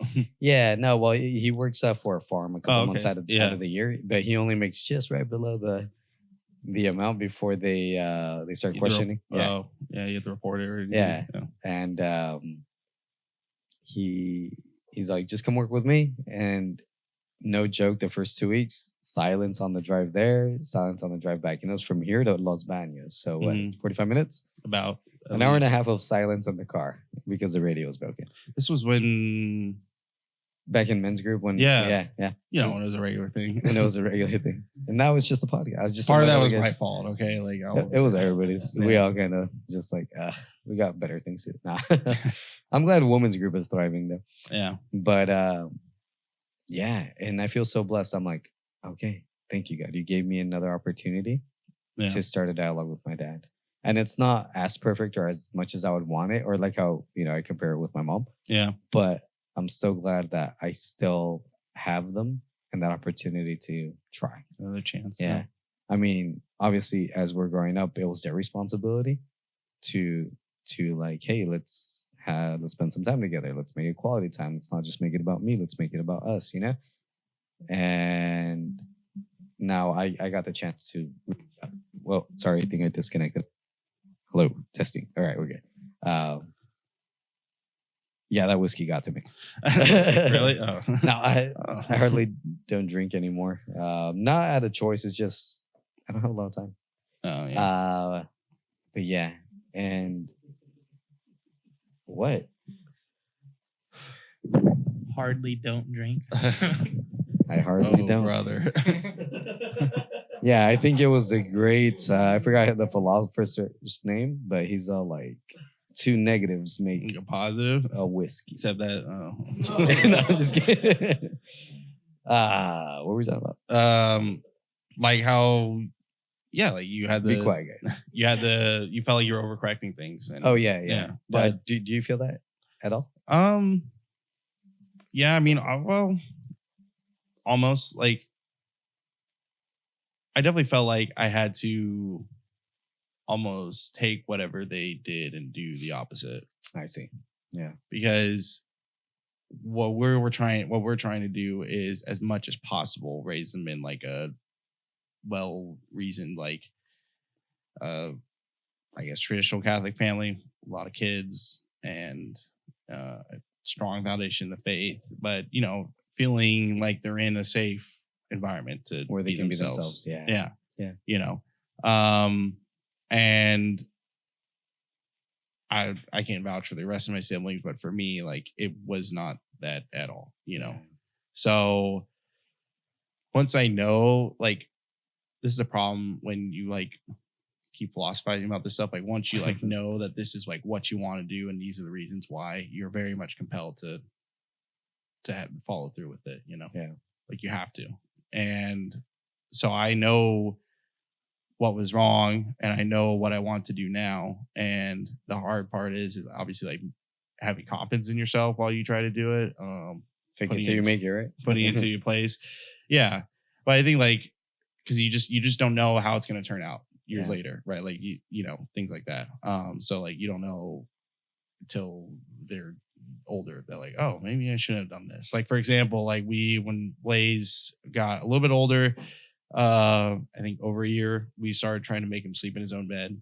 And in hindsight, that wasn't like really good because he just wasn't ready for that yet, And the bed was still like in our room, but that could have saved us a lot of grief and him a lot of grief because we could have just gotten like a bassinet like on the side or something like that and just let him sleep there. It still gives us space in the bed because that's like that was me. That was what I wanted. Like I was because he just like rolls over, right? Like will lay like perpendicular and like jab me in the middle of the night. I was like, all right, like this kid's getting too big. Like we gotta put him in his own bed. But I rushed that, you know. I didn't know that till later. And when we had Pia, we put her in her own little bassinet. She's doing a lot better. She's regressing a little bit because you know the new child, like right now, but like she's doing a lot better than Blaze ever did. Yeah. So then realized in hindsight, like, okay, you know, that was probably not the best move. And just like things like that, like you seem confident about it in the moment, and then like later you're like, wait a minute, like I shouldn't have done that at all, you know. But I think that's a common story with every family that has multiple kids. The first one gets it rough, and I was the last one, so I had it pretty good. Are you no, I'm 4th out of 5. What number are you? Like, so you're last out of 3.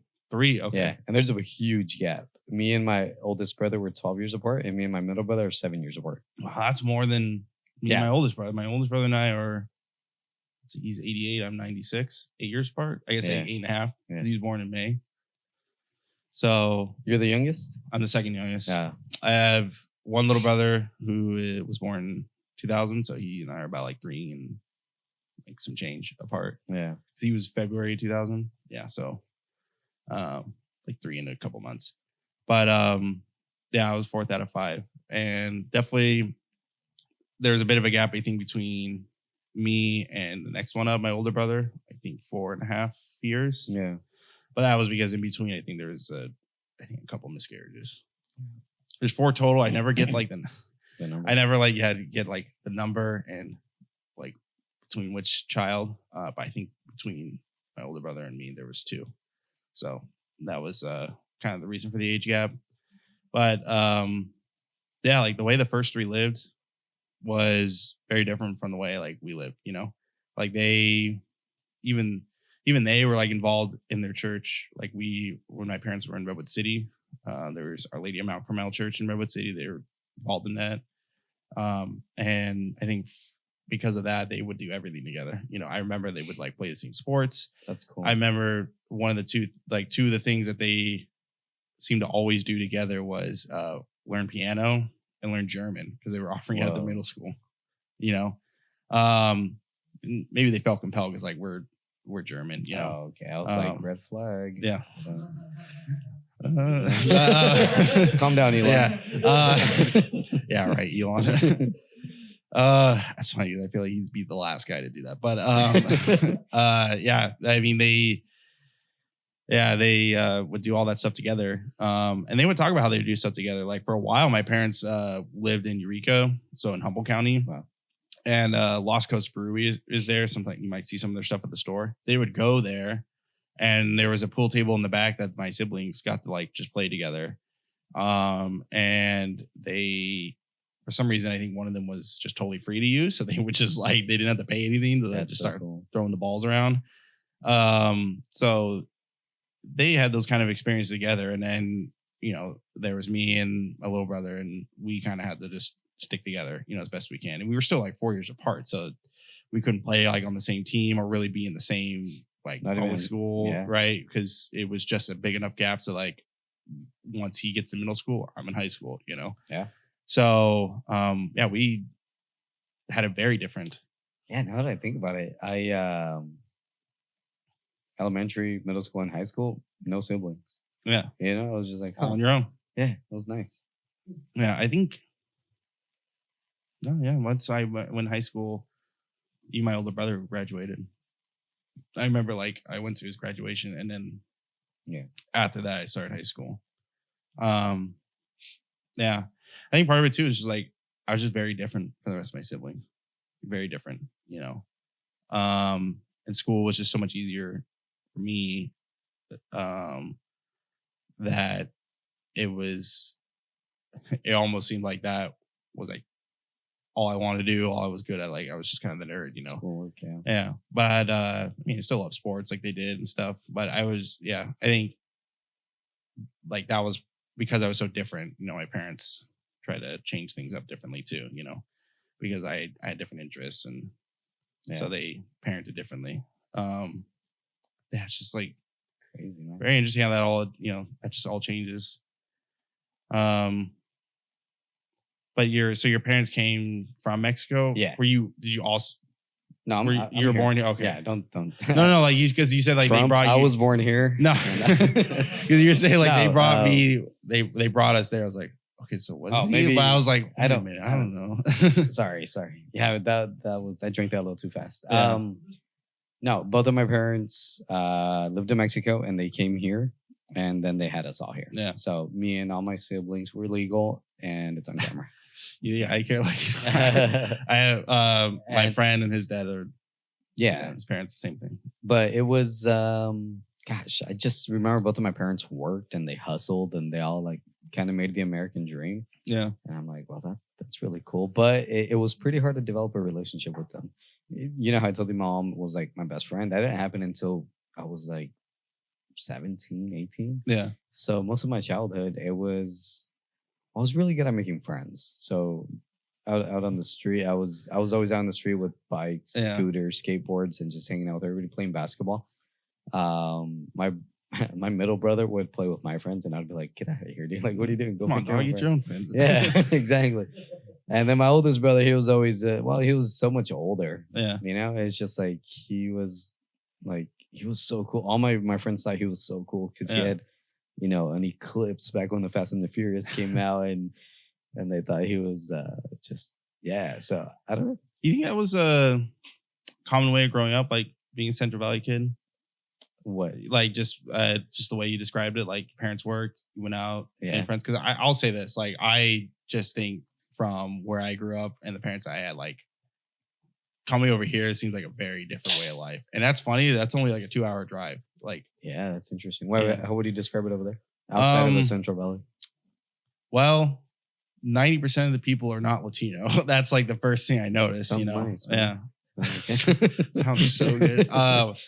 Like, it's not like I went here and I'm like, oh, I'm in Mexico. Like I'm a little more cultured than that. Like I'm not. I think some people do think that they're like, whoa, like am I in Mexico now? Like no, it's like not hilarious. Like, yeah, like I wouldn't say it was like that, but I think because Santa Cruz is just like a very expensive way to live, and it's a very prized place for people who work in the Silicon Valley, because you're like probably an hour and a half from San Francisco, but really like 45, 50 minutes from San Jose, which where a lot of jobs are.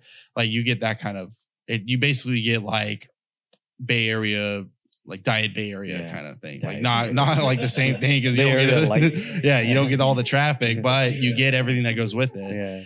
And it's funny because when we were growing up, like the Santa Cruz Warriors, the D League team, like they debuted there when I was in high school, and obviously they did that because they knew like we have a huge like Warriors, San Francisco Giants, San Francisco Niners like fan base. Why? Because everybody's from the Bay Area, or like they work there or something. Yeah. And you come out here and everybody's flying like blue Dodgers flags, and I want to throw up, and and then they like, otherwise they have, Raider tattoos on their calves, and you're like, yeah. Now my that's Eric, dude. He's got a Raiders tattoo on his calf. Yeah, He does. Like you don't notice, like he does. That's only the first thing I noticed. Like when we went to one of their men's groups in the summer, like he's like, oh, like follow me. Like he opens his gate and you see him walk. I see him walking ahead, and like he's always wearing shorts. Yeah, like what's on his calf? And look, there's a Raiders tattoo. Like, brother, like. And that's when you knew I need to stop going to men's groups. Yeah, I was like, oh man, like, who is this guy? Yeah. Dude, it's that different though, like Eric, because everybody here is like, like Raiders or something, and like Dodgers. Definitely the Dodgers. Yeah. And it's like, well, that is not what I grew up in. And like when we were growing up, like we were so thankful for how good the weather was, and we're just like, we would never go to like Fresno or something. Like Fresno's where you go to like get shot. And I mean, till this day, like I move out here, I'm like, yeah, Fresno's definitely where you still go if you want to get shot. But it's just so different, like it's a very different like way of growing up. Really, I would think it's Oh yeah. It reminds you a lot of that Bay Area because you guys send all your homeless people here. Oh yeah. Homeless. I was very used to that. I'll tell you. I'll give you that because I think Santa Cruz, like per capita, has the most homeless people, dude, in the whole United States. Is the best place to be homeless. Oh yeah, isn't it? Yeah, I mean technically yes. They eat better than most of the people here in Central Valley. Yeah, unfortunately, it definitely is because they will do nothing. It was so funny. Like there was like a protest from like UCSC students. I think 3 years ago because they were gonna like take down a homeless encampment that was like deep in the woods somewhere, and they literally all like formed like a human picket fence to like prevent that from happening. I was like, you guys are morons. And, like that was the reason. Like one of the reasons like I don't want to go back because like these people like are just they are your typical like woke like vote blue no matter who, like not to get too political, but they're that kind of people that live in California. Like that's who they are. Like they do not make the decisions that are good for even themselves, but also for the common good. Because listen, like these homeless people, like they steal your bike and they like sell drugs or they use them openly and or like they'll urinate like on the street. Like you see them do that, and then now you're going to like start like a human picket fence so that like this construction group won't like tear down their tarp encampments. Like, come on, man. Like, but that's like what I grew up with, right? Like everybody was, especially like in Santa Cruz proper and kind of the surrounding areas, like everybody's kind of in that way, but a lot of them are old like hippies, like deadheads, you know, like huge deadheads. And I think one guy put it well, like he was some guy that I saw like at a party one time, like he's like, dude, Santa Cruz is that place where it's like easier for a minor to like get their hands on weed than it is to like, you know, get their hands on cigarettes. Yeah. I mean, and it's totally true. Like I knew that, like I saw that. And obviously some of the elements are the same when you come out to Central Valley, but it's like, it's still very different. Yeah. The dealers are a lot sketchier looking here. Over there, it's just like some regular guy skateboarding. He's like, hey, you want some weed? Yeah. Like for example, I think like in the Central Valley, there is problems with gangs and stuff. Yeah. And where we are, like, that's I mean, there's there's like petty theft, like from, you know, the homeless. Yeah. And that's like the majority of the crimes, but you are not dealing with something as, I guess, deep rooted or as like passionate as like, I remember when I worked for code enforcement, I was working on the south side of Fresno. Yeah. And they told me, oh, by on Friday after 3, don't even go to these neighborhoods. Just either, you know, go to other neighborhoods or just come back to the office. Yeah. Because that's when they would start being more active, going out, like starting to drink publicly and everything, and get extremely aggressive. Yeah. Yeah. And I remember when I was checking some homes, we would have to contact PD just to like be nearby. Yeah. Yeah, it was pretty cool. Yeah. So much fun. I got to talk to the boys in blue. Yeah. Yeah. And I think the biggest thing is that like, you know, the Latino population is not as, there's definitely Latinos there, but like it's not as strong as it is in the Central Valley. It's like third generation Latinos there. Yeah, exactly. You know, so like I said, it's not like you come out here and like, oh, you feel like you're in Mexico, but like it's definitely a different way. I mean, the food is really better here. Yeah. Oh, 100%. Yeah. You know, you can still find like, wow, there would still be one good shop, but like you could find 10. Yeah. You know, around here. There's never I don't think growing up I ever saw any like taco cart or anything. You know, over there? Yeah. Just the hot dog ones, right? Yeah. Yeah, after the Warriors game. Yeah. Just like like that's not even there, you know. And obviously like I know about those things, but like dude, here on Fridays, like at night, right? There's like 20 taco places now. I remember when it was just like 3 and now there's like 2 in Chowchilla, and that's like not even like a place to do it. Yeah. But there's like one guy that like found one of the dirt lots on the main road and he is making a killing right now, you know? But like I never saw that because there just wasn't even that demand, right? Yeah. And why? Because I mean, there wasn't the population to, you know, generate that kind of demand. So it's just like, it was such a very different way of life.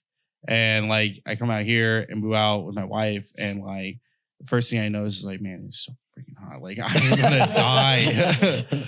Like I mean, it would get hot like because I live like 10 minutes inland, and it would get hot like some of the days out of the year. But like it was easy because there was trees and everything, and like you could just find ample shade. And it wouldn't be as hot as like 114 for like 20 days straight, something like that. Like it would be 100 for like maybe a week or something. And you're like, okay, I can handle that. Like, and you just come out here like, oh, it's so hot all summer, all summer, dude. Like you just you got to treat summers here like New Englanders treat their winter. Like you just don't go outside. Yeah. Why would you do that? The outside's trying to kill you. Like, like, do you really want to like do that? Like.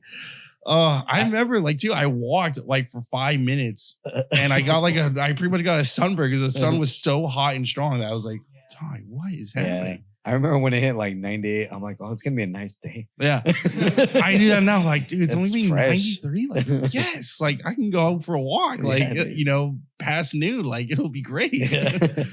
Oh. Like I try to go on walks with my kids, and when it's in the summer and when it's really hot, like we gotta go early, like as late before I start work. So like at the latest, like 8:30, because it's about half an hour, like the path we walk. So like I have to go at the latest, like 8:30, because after that, I mean, some days like by 9:30 or 10, it's already like 88 degrees. You're like, brother, like that would be the peak. And it's funny because like we had a lot of coastal influence, so the peak would only be at like 2 p.m. But here it's all the way till the sun sets. Oh yeah, even when it's dark, it's like I'm still sweating outside. So like I mean that's a huge thing, and that changed a lot about how people got to operate, around here. Because like you can do where I grow like anything at any time of day, basically. And if it really was that hot, you could just go right to the beach. I think we get like 3 days out of the year in the Central Valley. Like, I know, and you got to work those days. I enjoy while it lasts. Did you also notice a big difference in the way that the faith is practiced in like Bay Area to Central Valley, or is it pretty much the same? It definitely. I think there's a bit more dedication because people like are like kind of grow up in it, and it's kind of natural. Like they, even if it's more lukewarm the way they stick to it, they're still more likely to stick to it. Yeah. They're definitely more likely to do things like baptize the kids at the very least. Are you talking about here or like here? Like out there, like you'd be lucky if the next generation would want to like get their kids baptized. Wow.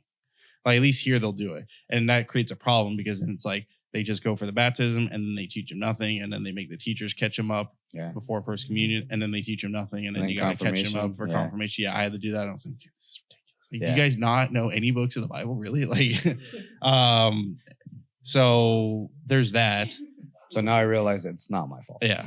I did not know. I did not know how serious quinces were until I came out here because I maybe heard of one person growing up that had one. Oh, quince. Yeah, like quinceañeras. Yeah, quinceañeras. Yeah. I'm all like, is that a book in the Bible? No. Like, yeah. Quinceañeras, my bad. It's okay. I'm gonna blame the mic for that. Sorry. The quinceañera. So like, I was it last month or 2 months ago? I did a reading in one of my goddaughters from baptism. Yeah. And her quinceañera, and I really loved the homily about that the priest gave. Where was this, in Mendota? I forget, but that's far. It was, but you gotta do what you gotta do. Yeah. It was during Advent time. Oh no, it wasn't lately because I remember the Advent candles were there. But it was really nice. Like they talked about, what it means to be a woman. He brought Mary into the homily and told her like, stick close to Mary. She's your mother. She will teach you about womanhood. I'm like, wow, that's beautiful. I've never really paid attention to these quinceañeras until like recently that I'm more involved in my faith. Yeah. Yeah, like you just know that like growing up, I just knew that they existed, Yeah. Like, and then I come out here and it's like there's people practicing for like one every week. Oh yeah. Yeah, high school was cool, man. A lot of parties. Yeah.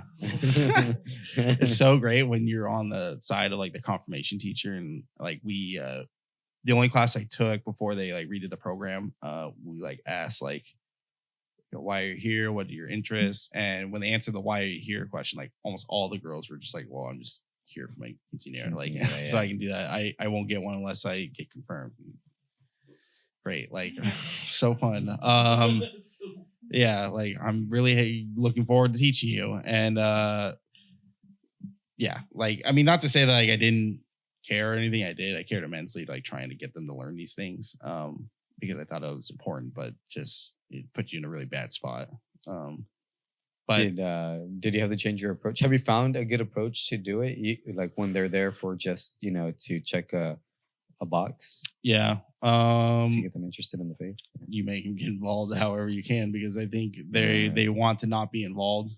Like they just want to kind of like passively sit through it and sneak some texts on their phones or something. So you're gonna have to get them involved. So like when we did it, our priest, Father John, he came from St. Patrick's in Merced, and so he was kind of behind the eight ball on this, and he like didn't coordinate the program and teachers and everything until pretty late into all of it. So we only had like 13 weeks to kind of put something together.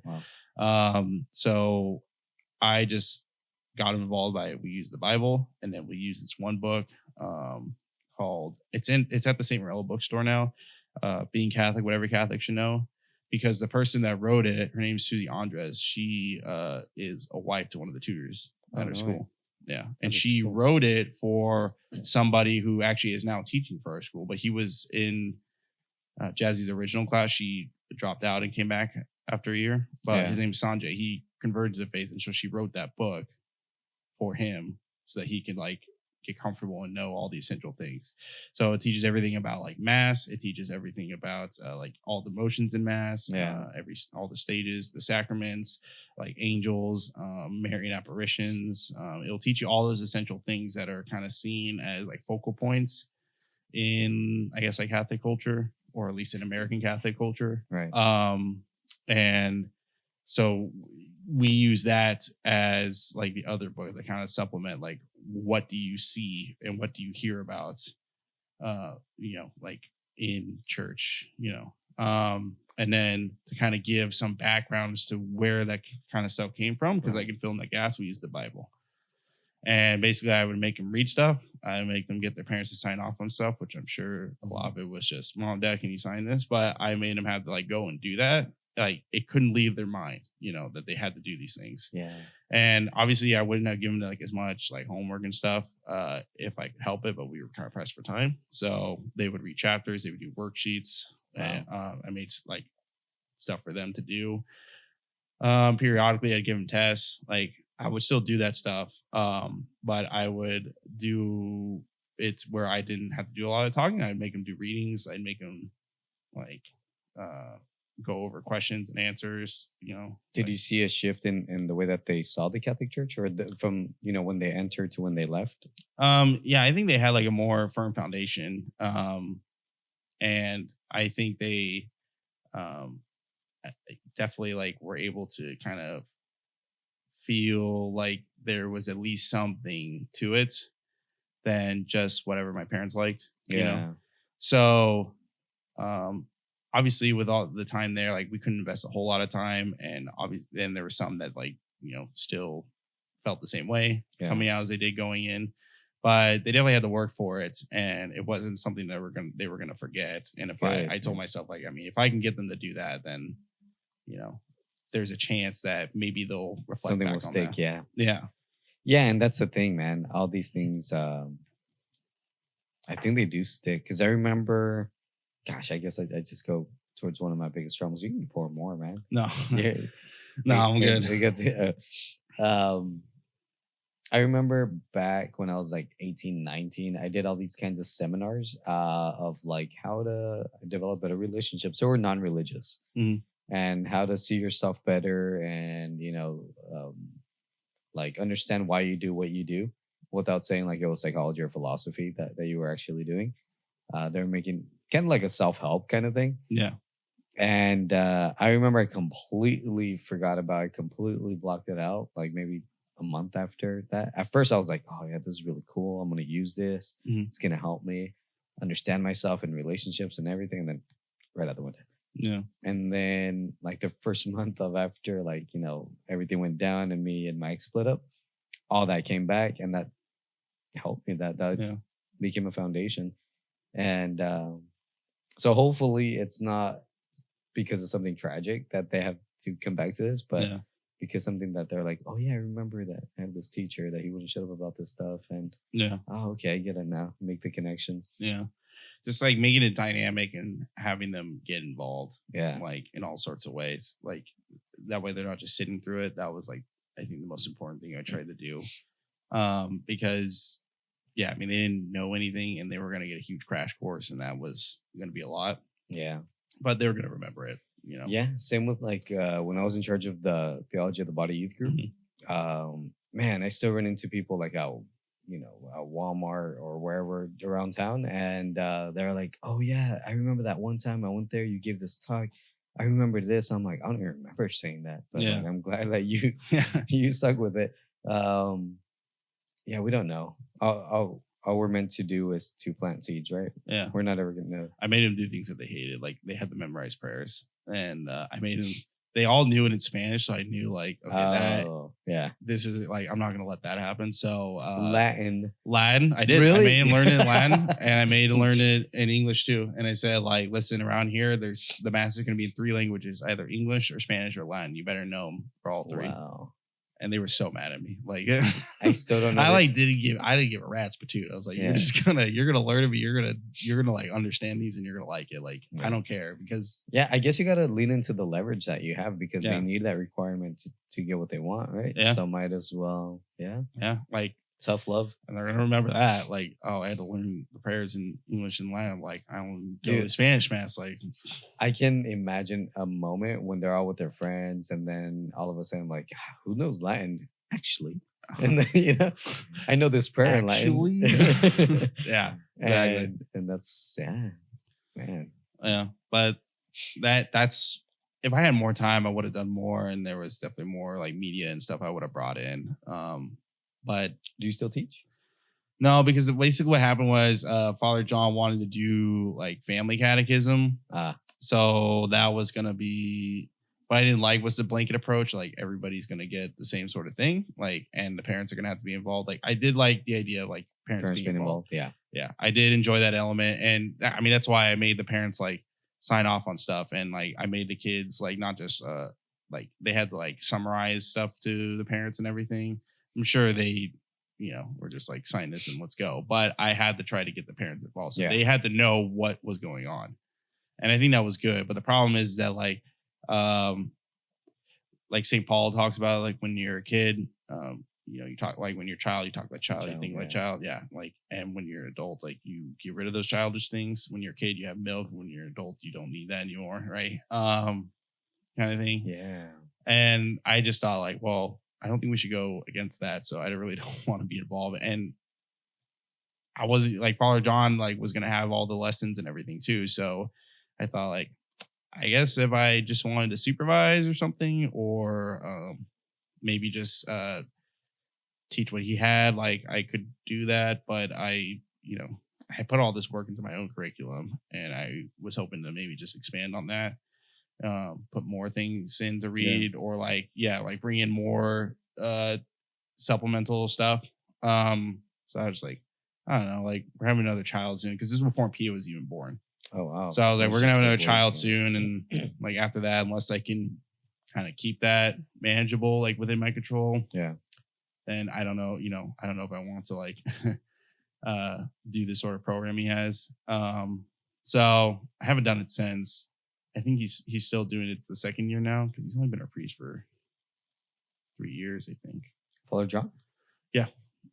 Previous was Father Angel, and we knew Father Angel. Well, wait. Jazzy. Father John has been here for 3 years, or he's only been a priest for 3 years? No, he's been at the St. Columbus for 3 years.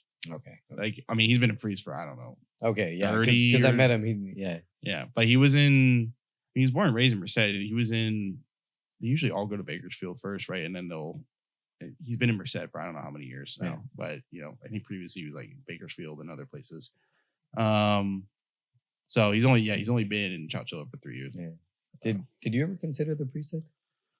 I did, but I ultimately didn't decide on that because I either just wanted things that were just like kind of accidental, coincidental elements of it, like having a quiet life or time for contemplation or something. Or maybe I just wanted like just to see what it was like just to have a parish or something, like just like thoughts that weren't really like essential for knowing if you needed to be a priest. I know like you and Alex talked about that the last podcast. Yeah.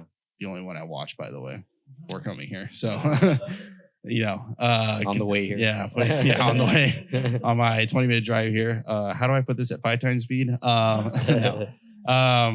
One of the things that because other people like at our school were trying to like consider whether or not they would be a priest, and one of the things that they would tell people is like, listen, the most important thing that the priest does is represent the sacrifice of the mass.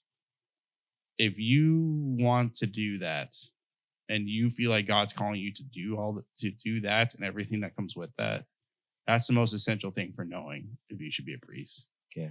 And I had thought about that and I was like, well, I just don't really feel like it's my place. I don't really feel the desire, like the strong desire to want to do that. Yeah. I do feel like somebody has to, like, I had more of a sense of duty. Like if somebody has to do it, so if it's going to be me, I guess I can do it, you know, but that's not like a good vocation, or a good, appropriate way to seek a vocation. So I ultimately didn't do it. And I realized like, if anything, I just want things that can come with being a priest, like having peace and quiet and time for prayer and stuff like that. But why couldn't I just do that being a dad or even if I just remained a bachelor, like why couldn't I do that? You know? Yeah, I think Brother Victor said it on that podcast. Listen to that one next. Yeah. He's all like, some people sometimes, think that they're being called to a vocation, but they're like married. Don't always just assume that it is that. Maybe have a holy hour. Yeah. And that can provide some clarity. Maybe that's what you're longing for, spending more time with God. And it's easy to interpret that as like, oh, God wants me for something like priesthood, like to go to the convent or something like that. Yeah. Yeah. So definitely. And I'll drink to that for sure. Oh. All right. You don't have to. I'm not. This is not an invitation. No, dude. I have to. I kind of go in your mood. I'm trying to be like Sean Evans. Hot ones. I know hot ones. Yeah. What's up? I got a question. So you were a confirmation teacher in Churchilla. After they changed their program, and a lot of the students started coming to Madera for confirmation instead. How do you think that affected Churchilla's Catholic community? In ways that I wouldn't be able to see it because I go to the 8 a.m. mass and a lot of those kids do not. So like quite literally, like in a way that I just am not going to see it. But I think it hampers it a lot. Because I think because of the way that I talk about it, like it just can't be the same way for everybody, especially the parents are going to get involved. Like, let's be honest. A lot of them just wanted to know, like, what time is confirmation? Like, what time do I pick them up? And that was pretty much it, So, like, when are the other events? Things like that. So, yeah, no wonder why they would go to Madera, because it probably doesn't have that requirement that the parents need to be there, I'm guessing. So, but how does that affect it? Like, you want to know that you went to confirmation in that same building, right? Like where everybody else did. And you want to know that like your priest that you see every Sunday had a hand in it. Like you can't just be the person up at the altar, right? So, he has to be more involved in that. And I do think priests have to kind of live that out. Like they do need to be more involved in that. But if you are going to put in a sort of like program or event or something that's like that the community doesn't want, I think you got to listen to that. Like, and there's what is good for them and what they want, and you have to meet that in the middle. And that's the hard part for everybody, but especially priests. But yeah, at least in the short term, like there's just going to be a sense of disconnect, and just a sense of like, who is this, Father John? Like I went, to Madera, And it's kind of sad because I think a lot of parishes suffer from a lack of community. I mean, mine certainly did. We were like one of the only families that were there. Granted, we also went to like 8:30 mass because my dad likes waking up early. But I think even when the times when we went to the later mass growing up, we were still like the only kids there. Yeah. So if you, because I know the Spanish mass in Chowchilla has a lot of people that go and a lot of people that are involved. I remember during COVID, we would see them. Sometimes they would have the mass earlier than we did. And there was so many of them. I think that's going to affect them the most because now things are going to be disjointed. Yeah. And you got to take those things into account, you know? I really do think that, like, you got to be able to obviously have like an idea of like what should the parish do and like what should parishioners go through and their kids, and balance it with like what do they want. Yeah. I mean, because obviously what they wanted was just like a very passive, like just drop them off, pick them up kind of time, kind of thing. Just not good. Man, that's always been I feel like it's been, well, Madera's been blessed with it, but other parishes that I've seen have definitely struggled in trying to have that community for everybody, because I think Madera has, you know, family groups, adult groups, women, men, and not just ours. Like there's other ones. I think there's even like an Irish group, you know, it's just like there's so many for like 3 different types of youth groups and stuff like that. And it's so hard for that, man. Especially, and it's only one priest in Chowchilla, right? Yeah, just one. But the community it's not that big. I mean, the whole town itself is like only 9,000 people. 9,000. Okay. They include the prison population in it, so that helps with getting things like.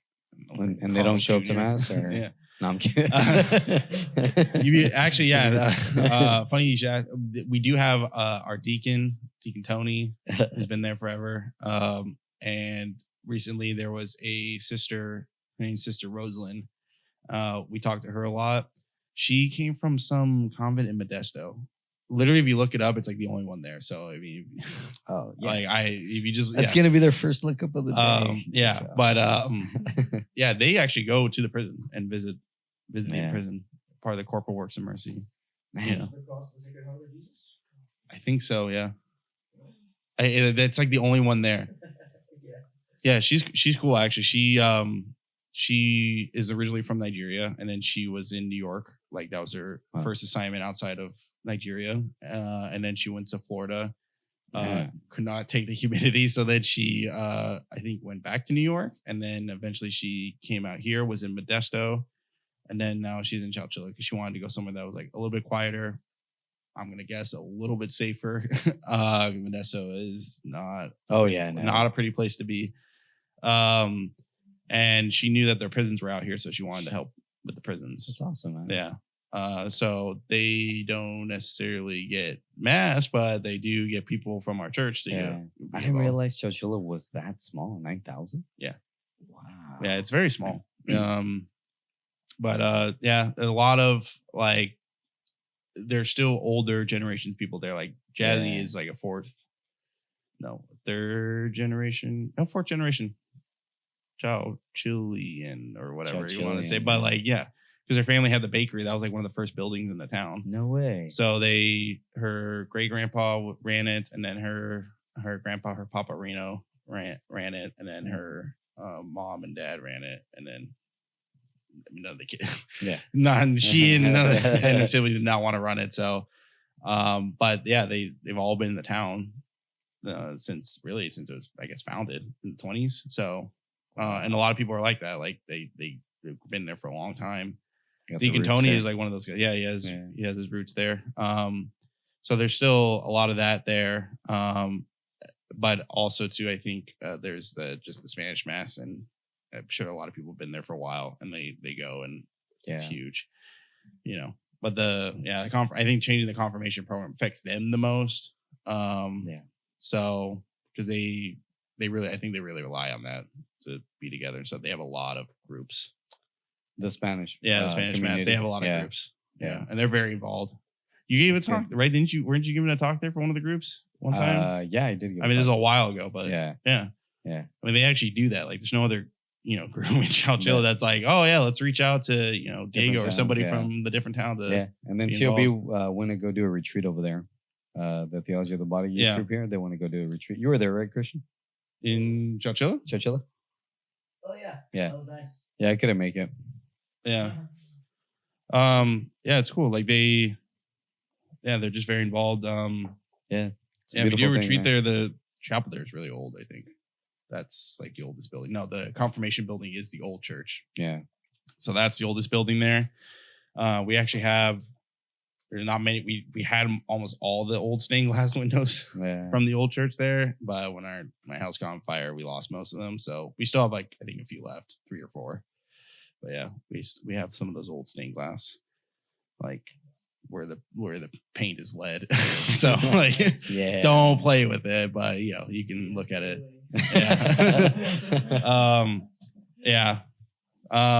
like it's still a good group and a good community. It's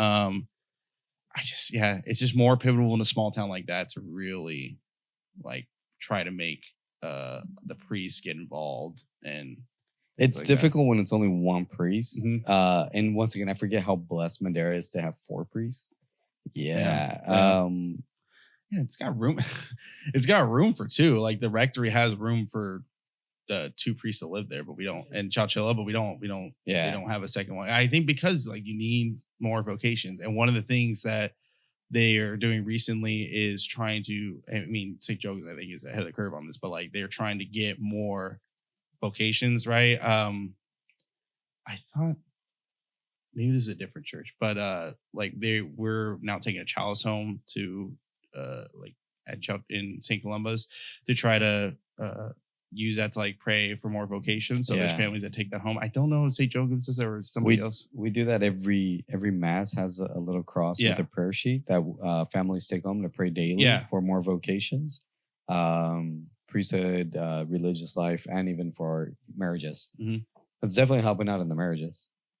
I know at one point Madera, St. Joachim's Parish was actually putting out more priests than the Diocese of San Diego. Yeah. Whoa. Wow. It's huge. So I don't know. That is a blessing. I've heard this, and I feel like it rings true. You kind of get the priest or leaders that you pray for, Mm-hmm. And I feel like in our community, doing things like that and constantly praying for, I don't know, I just feel like there's a huge connection of prayer within our St. Joachim's community. Yeah. And I think that bears so many fruits, that unity and I mean the encouragement to pray for each other. Go ahead, Alex. One thing that was interesting is a lot of men were going into the seminary back when we had perpetual adoration. Yeah. I don't know if you guys have noticed, but the minute we stopped having that, we haven't had any guys join the seminary since. That's very true. That's very true. And a lot of them came out and, I mean, they realized their vocation was marriage, but a handful stayed. Mm-hmm. But yeah, that's very true. I didn't even make that connection, Alex. It's huge. Yeah. I think in some of those other dioceses that produce a lot of priests, they have that. A lot of them are like traditional Latin Mass dioceses too, like Wichita or something. Other places like kind of in the Midwest, but they'll obviously like do things like adoration all the time, and they produce a ton of priests. Yeah, and I think just being able to have that time with the Lord is very important because I think I'm ripping this from Scott Hahn, but he explained like why Sunday being the day of rest is so important.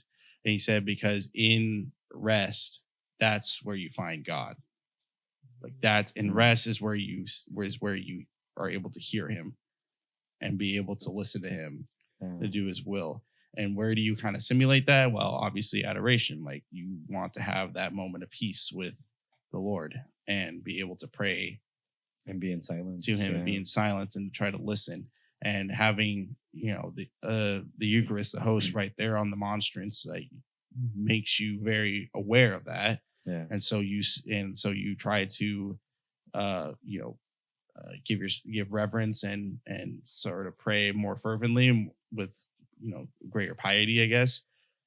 And I think that says a lot because that in those like little moments you have people who kind of hear that call for that vocation. Yeah. Definitely. Yeah, and because it simulates the day of rest, right? I mean, so yeah, that's a PSA for making sure that you guys don't go to the grocery store on Sundays as well. Like, don't. Okay. That way the aisles are empty. And you can, that way I can just grab whatever I want. Oh boy, it's on sale. Eggs. Yeah, dude. Yeah, the eggs. Jazzy went to Costco one of the times. They went to one in Merced, I think, and there's no eggs. I don't know. Like, yeah. COVID 2.0. No, I mean it was only one of those times.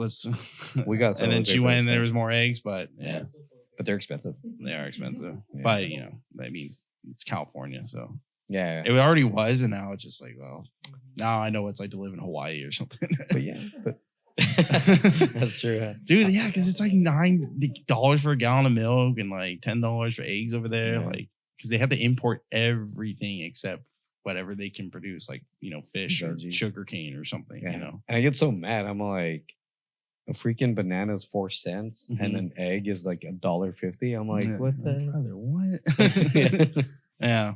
But those are the kind of things that you can just pray about when you're at adoration stuff, and more eggs. Yeah. God, please just help me figure out how to like afford more eggs. But the big difficult questions. Yeah. Adoration. Oh man. Can't wait. When does that start? During Lent? Alex? Are you gonna do during Lent? When we're gonna have, is it perpetual adoration? It completely depends on when we fill up all the slots. So we're still trying to figure out. Yeah, I know I have to actually switch mine. So sorry, Father Stephen, in advance. I think Father John Chowchilla was doing it for like a little bit. I don't know if he still does it, if it's perpetual. I know on Fridays, he does it. So there's the side chapel, and he'll be there for like confessions, and the church is also open for like practice for like baptism or whatever. So he'll have it there on Friday evenings at least. So if you go to confession in Chowchilla, please don't, because it's like when you guys show up, then it turns from like a 15-minute wait to like an hour wait. And dude, Madeira is crazy. Yeah, but like that doesn't mean you need to give it to us. Like, I don't care what you say. I don't want it. No, I go to Kermit on Fridays. No. We took your confirmation students. We get to go to confession over there. Oh, there you go. No. Not for me. Okay, listen. The weeks I sin, no, brother. I will gladly share my location with you. Like, if that means that you'll like look it up and be like, "Is he there?" Oh man. Next time, because I, go every 2 or 3 weeks. Do it as a form of penance, Thomas. Yeah, dude, I ought to. What are your thoughts on penance and reparation? I think it's crucial. I feel like it's not talked about enough. No, it's not.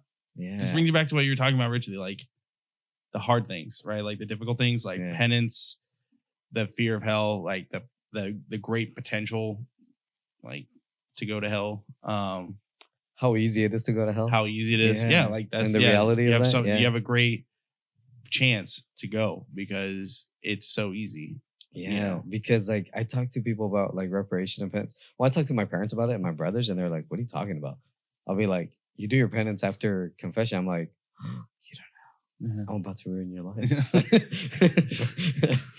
Funny you should say that. Yeah. No, when I found out about reparation, I was like, "Whoa, I have a lot more prayer to do, and I have to." But it makes my days more intentional. Like, to offer up my entire day, all my good merits and everything. Well, first I learned this the hard way. At first, it was like, man, I got a lot of repairing to do for all my sins. But then it turned to like, that's because I love you, Lord. And if there's anything here that will go towards my reparation, please, allow that. Yeah. And be constantly asking for mercy, even if it's things that I've already confessed, but still asking forgiveness for them. I realized that was a form of like continued reparation and a form of penance and the power of penance of what it can be offered up to. Yeah. It's such a beautiful thing. I wish it was talked about more, but because I think because it can be a lofty topic for sure. Yeah. And I think people have that same fear that you have, like, oh, I don't know where to begin with talking about this. So, I'm just going to avoid talking about it. But it's important. I mean, it's very biblical. Like the prophets would go out and preach repentance. Jesus preached repentance, right? Because he said the kingdom of God is at hand, but it's there because of our fallen nature and because we sin so often. And it ultimately stems, right? Like, not because God needs it. This is like for people who may not understand it fully, right? But like, God doesn't need that. But what he wants is for us to reform, right? And to, believe in the gospel and to believe in his son and to obey the commandments, because it's very easy to disobey them. It's very easy to come up with excuses for, really, it's very easy for you to think that you are obeying them when you're not, right? It's a part of human nature that I think we think of, that we try to think of what is the good. Like, we're always going to do what we think is good. Yeah. But what we think is good and what is actually good don't always align. Yeah. Yeah. Like there's, and I think it's a hard thing for people to even grasp, because like a person full of vice, as they saw, like the vicious man full of vice, like he does things thinking that they're good, and it's hard to perceive that. Like you think about, what's a good example? Like the abortion doctors, like who've been doing it for years and years, decades and decades. They're like helping women. Yeah. That's what they think. Yeah. They will give reasons that they really do think are good reasons for why they're doing what they're doing. Right. And that's a problem in our human nature. And God does not want us to live that way, because that will only earn us hell. And he doesn't, out of his great love for us, he wants us to be able to see how easy it is for us to fall away, for us to sin against him and his son, and to go against things like, natural law. And we need to be able to be sorrowful for that. Yeah. Because if we're not, and we just think it's no big deal, it's not an issue, then eventually that swells up our pride. And, if you really go that far, then you could just become like Satan and just think that none of that's necessary. But it is. And we do it so often. Yeah. I mean, so often. Man, and Satan's so good at convincing us that, like, oh, what you're doing is not that bad. Yeah. Like, you're not killing people. You're not stealing. You're not hurting anybody. But yeah. I think, it's important too, because it's such a subtle thing too. It's not like a quick change. It's like, one bad decision, you kind of feel bad, but then you do it again, you don't feel as bad. And then by the 100th time, you're like, oh, it's just second nature by now, Yeah. And, it won't just be Satan. It'll be, right, there's the three main tempters, the world and the flesh and the devil. Yeah. Right. So the world will be just what we have developed, like, as customs and everything, like what just people in everyday society think is good or bad. Like success, and then that turns into an obsession, of money, and money, or praise, like wanting praise from other people, status, doing anything to get it. There's the flesh, which is just literally our own body and our own desires going against what we know is right. Because you have to remember, there's the natural law, which is just the divine law, what God has decreed divinely, like just put onto, into our hearts, so that we have those things like imprinted certain things already in our hearts and our souls. Right. And our body wants to literally go against that, Isn't that crazy? Like, it is. Yeah. It goes completely against of what our identity is. Yeah. And what is good for us. Our own, what is it? Just search for comfort. Is that what what's is? Easy? Yeah. I think it's a huge thing. You'll notice that too. Like, what's the word? Effeminacy? Yeah. Yeah. Refusing to do what is arduous to give up pleasure or something like that. Yeah. I think. Do you guys mind looking up effeminacy? Thank you. Yeah. That's part of it. Like, it's just so interesting. Like, one of the classic, like examples of like a natural law principle, like St. Thomas gives us, is like to do good and to avoid evil. That's just within us. Yeah. From birth, you know, and that's because of the divine law, like where God, who is all good, wants, you know, only like goodness to be done by all his creation, you know, and so we have that like in our hearts as well. What's effeminacy? So I had to look it up with the added biblical meaning. Otherwise, it was just saying being effeminate. So it says physical weakness, mental weakness, cowardice, a failure to live up to one's duty, luxury, or sexual immorality. Yeah. So basically things that are just, our own bodies want us to turn to that, you know, because it's easy. Yeah. And man, and that is what kills, what is it? Cultures? Not cultures. Well, yeah, like generations. Yeah. Of just like, no, just do what makes you happy. Just do what feels good. Societies, yeah. Starting with families, you know.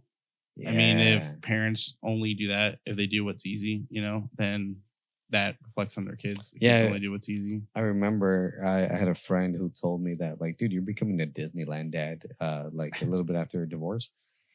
Sorry to always come back to that, but it's so interesting. Yeah.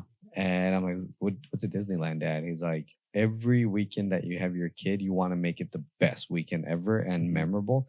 That's not real life. You gotta, some weekends are going to be boring. And that's okay.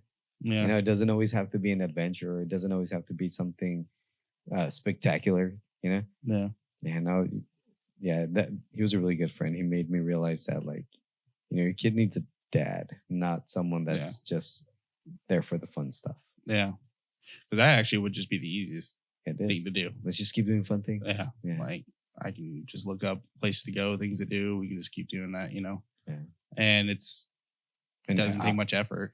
It would feel rewarding too, you know? It's just like, it's so crazy. It's a vicious cycle. Yeah, you'd be surprised how many people do. I mean, that's why like people now like are they're waiting until their mid-30s to have kids because that's just easier, right? And it's to, like, it's all about me and what I want to do and what I want to that. Yeah, because it's easy to think like, oh man, like things are harder now. Like I gotta spend more time like trying to figure out what I want to do, who I want to be. Like, well, I'm not ready for kids, obviously. Like I'm not gonna be able to do that. Exactly. At least for me, the longer I am either away from a community or single, I just become more of a degenerate. You know, just keep doing things that I'm not supposed to be doing because I'm supposed to be doing something with purpose. Yeah. And that's hard to do. Yeah.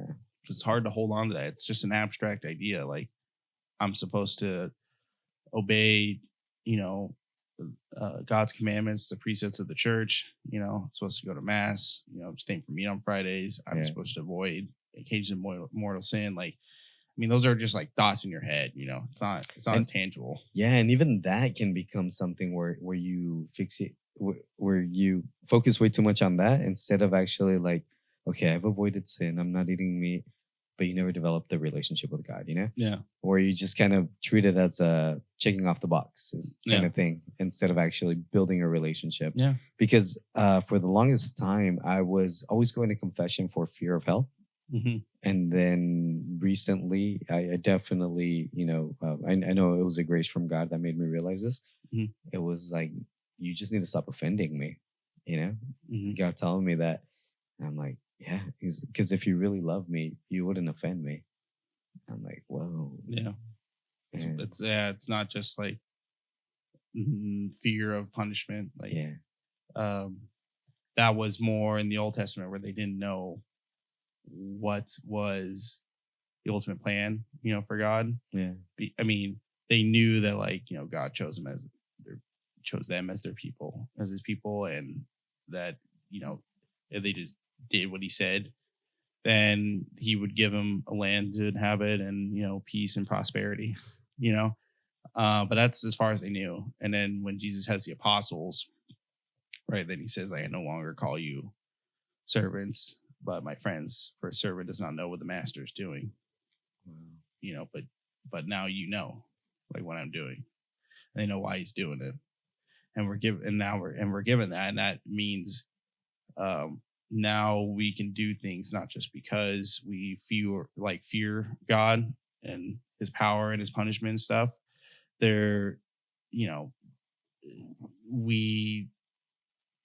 that's a very sort of like infantile sort of love. Like a child will love his parents, and want to obey them, but mostly because they're afraid of like what can happen if I disobey. But when you truly love somebody, you don't want to hurt them, you want to do like make them feel happy, and you want to do what they say as a sign of your love. And when when Jesus walks on the earth and he begins his mission, that's what he's able to open up to everybody. And that's why you have that part in the gospel. And so that's for you, that was like that development. Like at first it's like, it's a natural thing to have that kind of fear. Like I know what you can do, and I know what will happen if I do these things. I have to be, go to confession and not disobey you. Right. Yeah. Because of what can happen. But there you saw, like, you have that experience of like, wait a second, like it's more than that. Yeah. It's because I'm offending you. Yeah. The person that I'm meant to love the most. Yeah. Or who loves me the most. Right. Like, I mean, that's hard. I mean, it's a big thing that even I forget. Like, nobody loves you more than God does. Yeah. Like, nobody.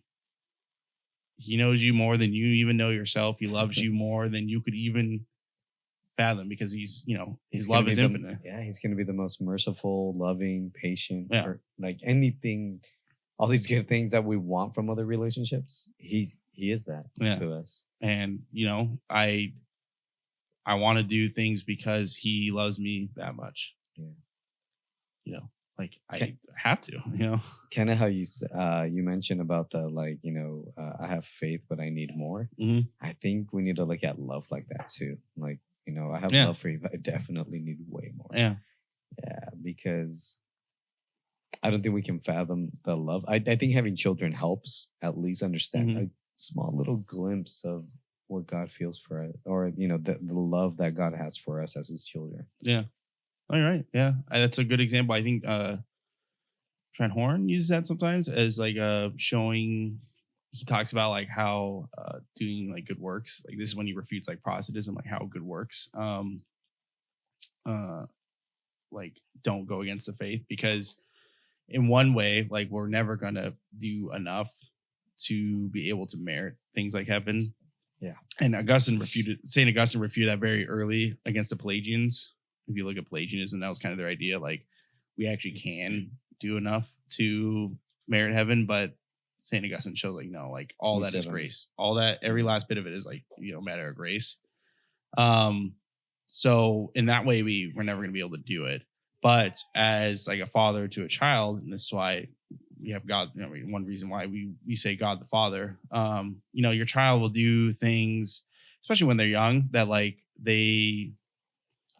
none of those things aren't exactly like the best things in the world. Like if they draw a picture or something, or they like put their toys away or put their things away, like it's not like in the grand scheme of things like an amazing feat. Yeah. But because they're doing what you say and you love them so much, like you will give them a reward. If they go the extra mile doing their chores or something, without being asked. Yeah, without being asked, like then you would actually give them something as a reward. Yeah. If like they do a good job, like mowing the lawn or something, like, and you would not just give them praise, you might give them like some allowance or something. I think that's the example that Trent Horn gives, where it's like, they don't like actually like truly like merits a whole lot because it's just mowing the lawn or it's just like putting your toys away. But like, that's your kid and you love them, and in your mind, everything. Yeah. In your mind, like they did that because they love you, and that, and so you reward them for it, and that's how God rewards us with heaven. And that's, man, and just the beauty of having children, Yeah. And it breaks my heart when people don't really appreciate that gift. Yeah. Because I mean, we can see it in within our own families or families that's just like, man, people did not take themselves being a parent serious at all. Yeah. Yeah. Or even worse, they run away from it. Yeah. You see that a lot. Yeah, you see that now, like throwing iPads at your kids and stuff. Yeah. Have you seen like when cell phone? when you take it away from a kid for like a long period of time, that especially if you're trying to like kind of wean them off of that. Oh my, it's like withdrawal. Yeah. It's that bad. Like people don't understand. It's literally that bad. Yeah. But if you let that persist, then you have, I think the generation below mine, like, the Zoomers or whatever, where a lot of them, because they had that chronic exposure to like iPads and being online and stuff, like they literally like do not know how to interact. Like they're afraid of going to a job interview, right? Because this is real. Like they have their parents sitting on job interviews. No way. I like growing up, that was like the last thing you did. Yeah. Like that's not even like in discussion. Someone. Like you wouldn't even think like, could I bring my like? No, it's like out of the. Yeah, it wasn't there. Dude, but they'll do that. I'm just thinking about the parents that would be like, okay, yeah, we'll go with you and help you. Yeah, it's just like, what are you doing? You're slowing him down. There's like viral photos of like, what do I do when I go to like the dentist or doctor's office? I don't know what to say. And like the mom has to like text out a script, right? And send it so they like pull up their messages app and they're like, all right, I have an appointment. I was not even making eye contact. Yeah, and the doctor's like, what you feeling? And they gotta like whip out the phone. What like, am I feeling? Yeah. Like what am I supposed to tell them? Like, I had those questions, but like ultimately I could do it. Like I wasn't. Like, they have so much anxiety that like they can't, and they a lot of them in a poll, I think they said like they couldn't. They were too afraid to like go to a restaurant and like read off what they want on a menu to like server or anything. Wow. Yeah, like it's like that's like a high anxiety moment. It's like, brother, like. But that's like for real, because you just they only know like this online, this fake like entertainment focus environment. Yeah. Like it's not real. Like, and you can't, because like if we say I had like this podcast live stream, there's no way just by the virtue of like the media we're using that we're gonna have something that personal, like a live chat or like chats in or something like that. And you see that. I was telling like Jazzy this, like I think one of the most like vain things that you could possibly do, like, is you go onto like this huge like streamers like live stream or something, and you just type stuff in, hoping that people are going to see it, because when you see those huge streamers, like it's so many things going at one time that it's there for like 0.5, like half a second, maybe, and then it's gone. And it's like, well, what do you like? Why are you thinking that like that's cool, that's like great or something like that? It boggles my mind, because I know people that do that, but I still wonder like why? What's the point? Yeah. So I ended up looking up that study just to like see what the actual numbers are, and they asked 2,000 people. 86% of Gen Z adults, which were aged from 18 to 24, admitted they suffered from menu anxiety. 34% of those people admitted it was so bad they would ask other people at the table to order for them. Wow. Dude, when I reached like 11, I think I had to. Dude. It's like you will do it or you go to the car. Yeah.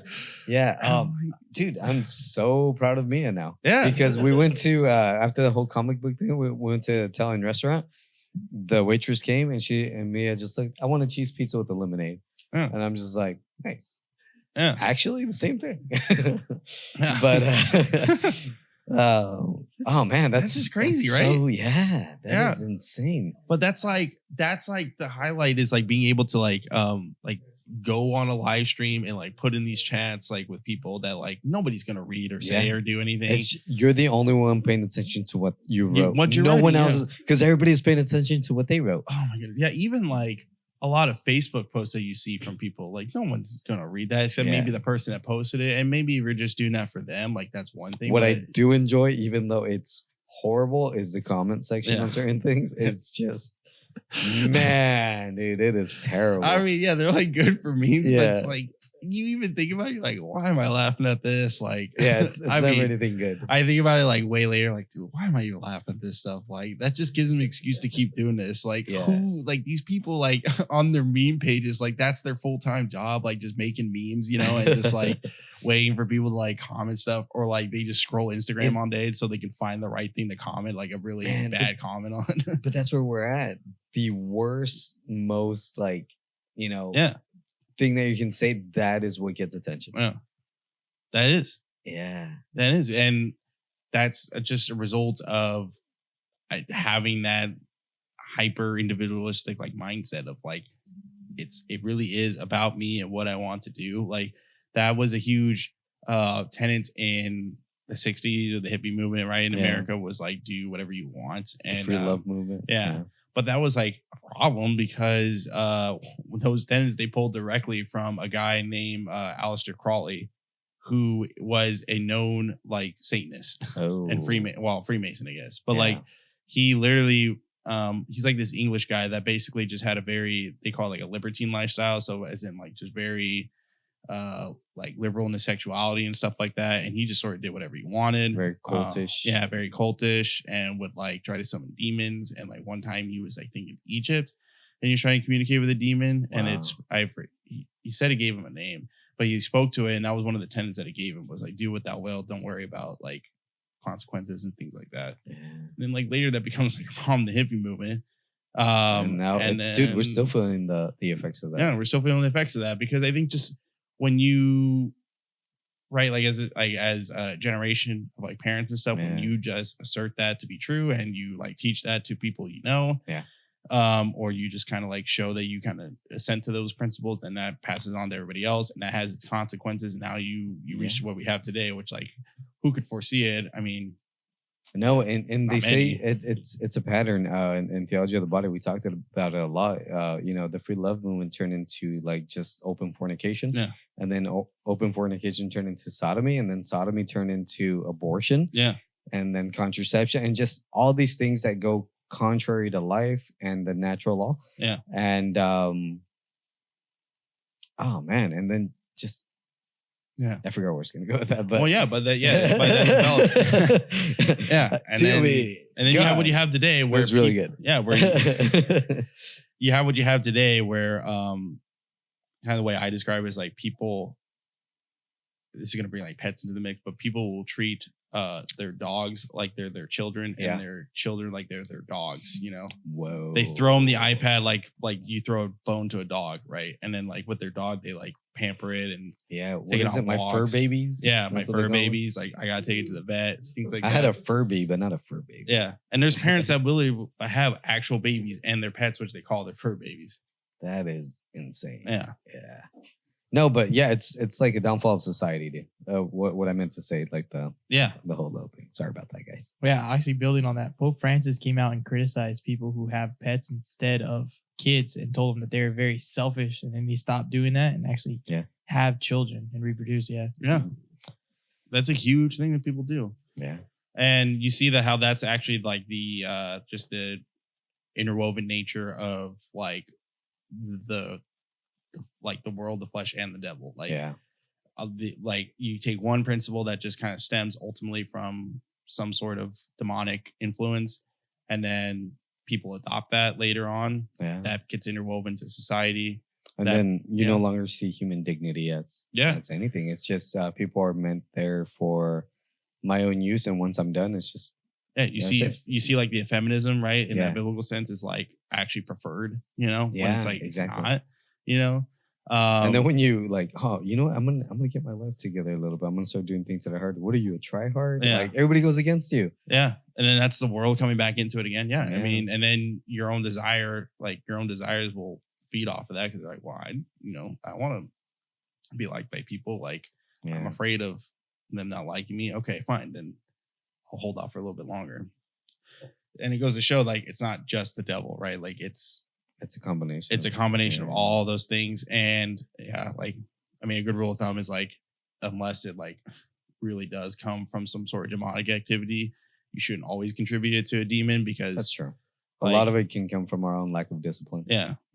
Like just our giving into our own desires or to whatever the standards, the habits, the everyday like beliefs tell us to do. Mm-hmm.